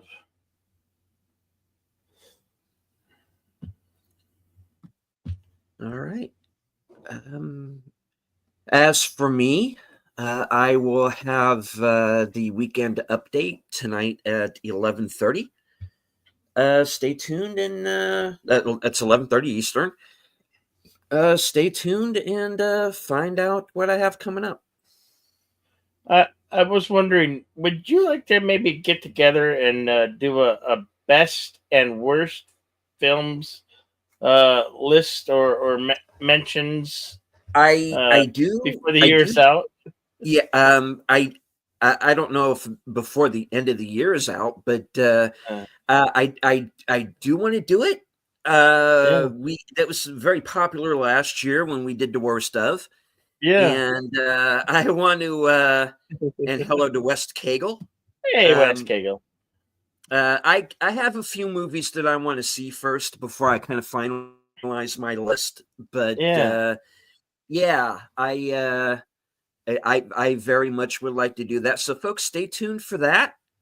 coming Oh. up here probably very, very soon. Probably, I would think in the next couple of weeks. I would like to, yeah, we'll probably do that. So have you been to see the new Nosferatu film yet? That's one of the movies I want to see. I haven't gotten a Nosferatu yet. I'm hoping that I'll find some time this weekend to go and see that. I want to see A Complete Unknown as well. And there are a couple of other ones that I want to try and see here very soon. But yeah, I definitely I am definitely planning to see Nosferatu. I saw I saw not the short, but like a clip of somebody's short on how wonderful, spectacular Nosferatu is. For if you are a true horror fan and of that genre, that this film is like really, really, really good. Yeah. So I'm And very intrigued, and I was like, I'm making me wanting to see it more and more. Like that's a must movie that I might actually have to get off my keister, head to my nearest theater, and go view it on the big screen. I'm gonna try. I'm definitely gonna try that. And those of you who are fans of Jeremy Johns and caught his best of 2024 list that he released this morning, he had Nosferatu at number 1. Wow. So yeah, I'm definitely looking forward to it now. And I've heard some people in our circles kind of very highly praise that film. So I'm definitely planning to. The movie literally just opened on Wednesday, Yeah, on Christmas Day. So it's only been out for what 2 days? 2 days? Yeah. 2 days now. And of course, there was that advanced screening that was earlier in the week. So okay. Yeah. All right. For those who had the chance to see it early. All right. All righty. Well, I guess that will about wrap it up for us here, and we'll say this: thank you, each and every one of you, for coming out. Greatly appreciated that you join us here on YouTube and in the Cosby Room. And right there, we got Big Al, our good friend, Big Al Presents. I hope you had a wonderful holiday, Big Al. We're about wrapping it up, and just thanking all you wonderful folks and how much we appreciate you. Because without you being here, this show would be nothing. And we very much thank you. And I will say this: always be excellent to one another. Party on. We can't wait to see you on the next one. All right, Deleted. Say your parting words. Right. And as I always say at the end of every show, I want to once again thank everyone who joined us, both in the live chat and on Cosme. I do want to remind everybody once again that if you did not see the show live, that you will need alternate means in order to watch the movie. Due to YouTube guidelines, we cannot air the film as much as we would enjoy doing so. So please, no nasty comments on the comments page. So, in conclusion, thank you all once again for joining us. Join us next week, same bat time, same bat channel for Never Cry Wolf. From HQ, our second home office in Arizona, and all points north, south, east, west, and beyond. Good night. Take care. Stay strong. Be safe. Because this is how we win.